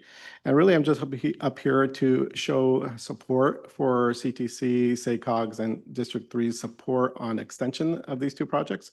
One is for our Sinfidel Bicycle and Pedestrian Overcrossing Project. That's under the ATP program. And the other project is our White Rock Road Phase 3 project, which is under the STIP program. Both of which were slightly delayed, but we're on pace to deliver the project within the extension. And additionally, the city is committed additional funds to fund some of the gaps. So we're just here to show appreciation to the staff and urge the commission for strong consideration for approval. Thank you. Thank you so much. Thank you for joining us. Any other public comment? There is no public comment online. Thank you. Thank you. Any questions, comments, or a motion from the dais? I just want to say thank you for being here and making a presentation at the appropriate time. Make a motion. Thank you. Is there a motion? So moved by Commissioner Eager. Is there a second? Thank you, Vice Chair Falcone. All those in favor? Opposed? Abstentions? Motion passes. Now we're on to item 172. John. Yes, tab 172 is an action item to extend the period of construction for a SHOP project by 6 months. The deadline to request a time extension for this project was April 30th, 2025. Caltrans is requesting the commission make an exception to our guidelines to allow this additional time to be approved, even though the deadline is already passed. For the sake of completing construction and to maintain the state's ability to pay the contractor with this project's allocated funds, staff does recommend approval of tab 172 as an exception to the SHOP guidelines. Thank you, John. Any public comment? We do not have any public comment. Thank you. Thank you. Any questions, comments, or a motion from the dais? So moved by Vice Chair Falcone, seconded by Commissioner Eager. All those in favor? Opposed? Abstentions? Motion passes. Now we'll take items 173 through 175 together. John again, thank you. Tabs 173 through 175 are all action items for SHOP time extension amendments as exceptions to the SHOP guidelines, and we'll take them all three together. Tab 173 is requesting to amend the period of allocation for 10 SHOP projects. And tab 174 is requesting to amend the period of construction completion for 3 SHOP projects. And tab 175 is requesting to amend the period of project development expenditure for 3 SHOP projects. Staff has reviewed these requests and recommends approval of tabs 173, 174, and 175. Thank you. Any public comment? There is no public comment. Thank you. Thank you. Any questions, comments, or a motion from the dais? So moved by Commissioner Eager, seconded by Vice Chair Falcone. All those in favor? Opposed? Abstentions? Motion passes. On to item 176, LaShara. Commissioners, tab 176 is an action item to approve an amended time extension for the period of project development for the Marin-Sonoma Narrows Contract B7 project in Marin County. This project experienced delays in the right-of-way phase related to environmental mitigation and is requesting an additional 4 months for completion. Staff has reviewed this request and recommends approval of tab 176. Thank you. Any public comment? There is no public comment. Thank you. Thank you. Any questions, comments, or a motion from the dais? So moved by Vice Chair Falcone, seconded by Commissioner Eager. All those in favor? Opposed? Abstentions? Motion passes. Now we're taking item 177. Kenneth. I'm Kenneth today. Commissioners, tab 177 is a request to amend a project development expenditure time extension for the right-of-way phase for the multi-funded Trade Corridor Enhancement Program and Proposition 1B State Route 99 Program, South Madera 6-lane project in Madera County The commission approved a 12-month project development expenditure time extension for the right-of-way phase in May 2024. Caltrans is now requesting 29 additional months for a total of 41 months. Caltrans has faced right-of-way acquisition delays due to design modifications, utility relocation efforts, and parcel acquisition efforts. Property owners requested changes to the project design, and those changes led to the acquisition of additional properties. Resolutions of necessity for the properties are scheduled for the August 2025 Commission meeting, and potential condemnation proceedings may cause further delays if the resolutions of necessity are contested. Staff recommends deferring this item to the August 2025 Commission meeting so that staff can work with Caltrans on potential alternative solutions. So that's the recommendation, right? And yes, it's a recommendation to defer to the August 2025 meeting, and the deferral of this item will preserve their timely use of funds. Thank you. Is there any public comment? We do not have any public comment. Thank you. Thank you. Is there any questions, comments, or a motion from the dais? So moved by Commissioner Eager, seconded by Vice Chair Falcon. All those in favor? Aye. Opposed? Abstentions? Motion passes. Item 178. Commissioners, tab 178 is a request to amend a construction allocation time extension for the Interstate 605 Valley Boulevard Interchange Improvements Project in Los Angeles County. The commission approved a 12-month construction allocation time extension at the May 2024 commission meeting. The Los Angeles County Metropolitan Transportation Authority is requesting 12 additional months, bringing the total extension to 24 months. LA Metro has faced delays completing right-of-way. The project requires the acquisition of 13 parcels from 8 different owners. LA Metro is still working to acquire 7 of these parcels, and efforts to achieve right-of-way certification were delayed when Southern California Edison and the LA County Department of Public Works redirected personnel to focus on recent wildfire recovery efforts. Additionally, one remaining parcel is in litigation, with a court hearing scheduled for November 2025. Given these extraordinary circumstances, staff recommends approval of this request. Thank you. Any public comment? There is no public comment. Thank you. Thank you. Any questions, comments, or a motion from the dais? So moved by Commissioner Eager, seconded by Vice Chair Falcon. All those in favor? Aye. Opposed? Abstentions? Motion passes. Now we'll take item 179. Beverly. Commissioners, tab 179 is a request to amend a construction allocation time extension for the Stockton Diamond Grade Separation Project in San Joaquin County. The San Joaquin Regional Rail Commission is requesting 6 additional months. The commission previously approved 2 construction allocation time extensions totaling 24 months, so this action will bring the total extended time to 30 months.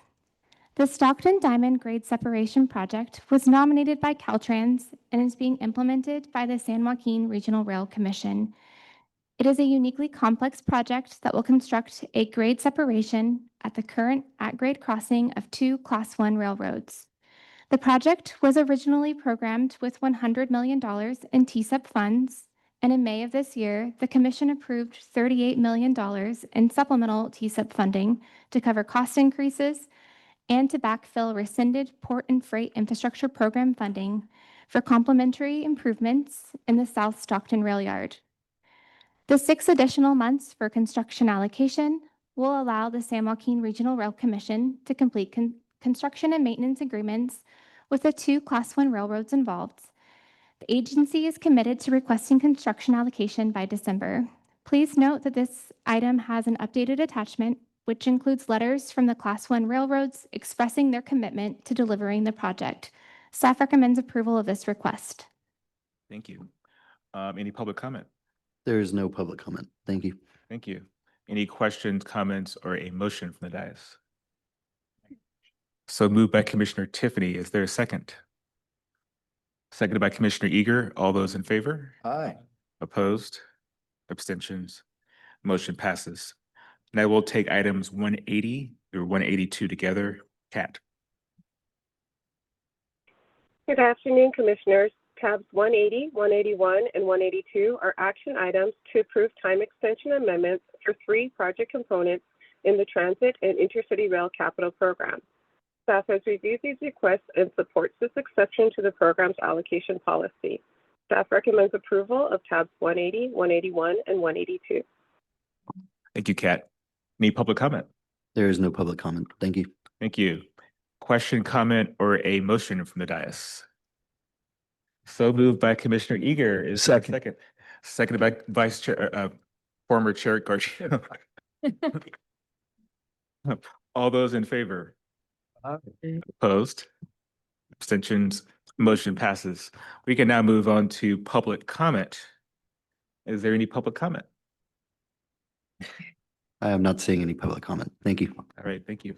Oh, okay, so a couple of mics up. So Commissioner Gordino, followed by Vice Chair Falcone, and then Elliott. Thank you, Chair Grisby and colleagues and stakeholders in the room and virtual.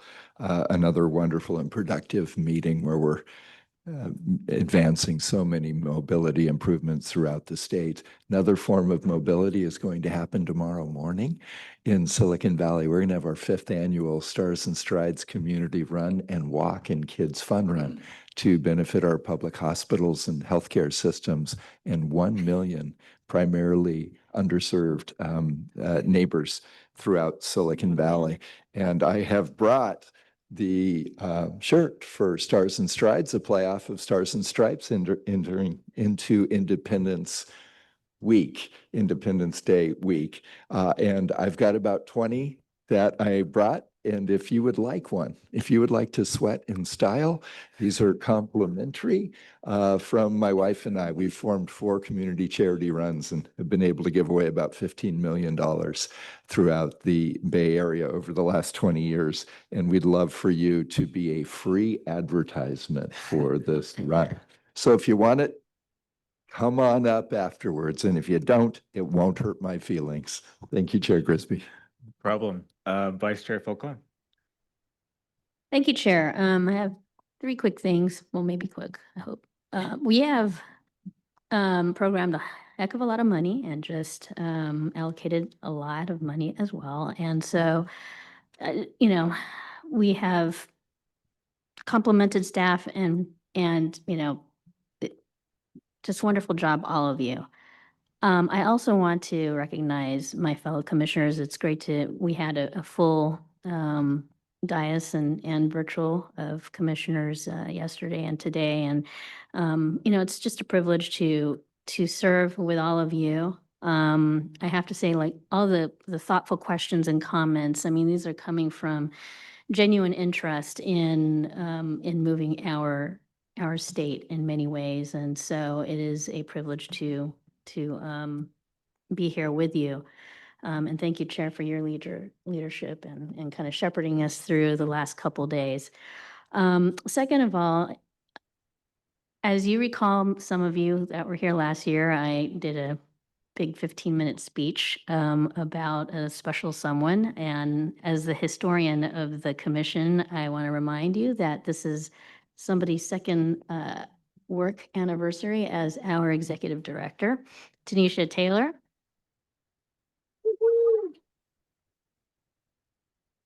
Whom I affectionately named as Maestro, and for many good reasons. And then finally, guess where our next hearing is, everyone? San Diego. So we are looking forward to seeing all of your smiley faces in San Diego. Bring your sunglasses and your sunscreen. You know that we put on a nice welcome mat for all of you, and we look forward to seeing you in San Diego. That's it. Thank you, Vice Chair. Commissioner Elliott. Oh, thanks. Thank you, Chair. My update's a little less fun than I was out of the room when item 22 was taken up. It was LPP, and if it's possible, I'd like to add on as an aye vote on that because there are great projects in there, specifically BART extension, and I hope that some future CTC sometime in the future is going to vote on BART extension phase 3 that's going to finally force the peninsula to connect all the way through on BART. And so wouldn't it be nice? But nevertheless, for now, we have this. So I'd like to add on as an aye on item 22. Thank you. Thank you, Commissioner. I'd just like to say, a lot of people have already said it, but the staff got a lot of attention over the last few weeks, and y'all are rock stars, and it went really well. Thank you so much for the work that y'all put into this. It shows that you're all professionals. And with that, we'll adjourn.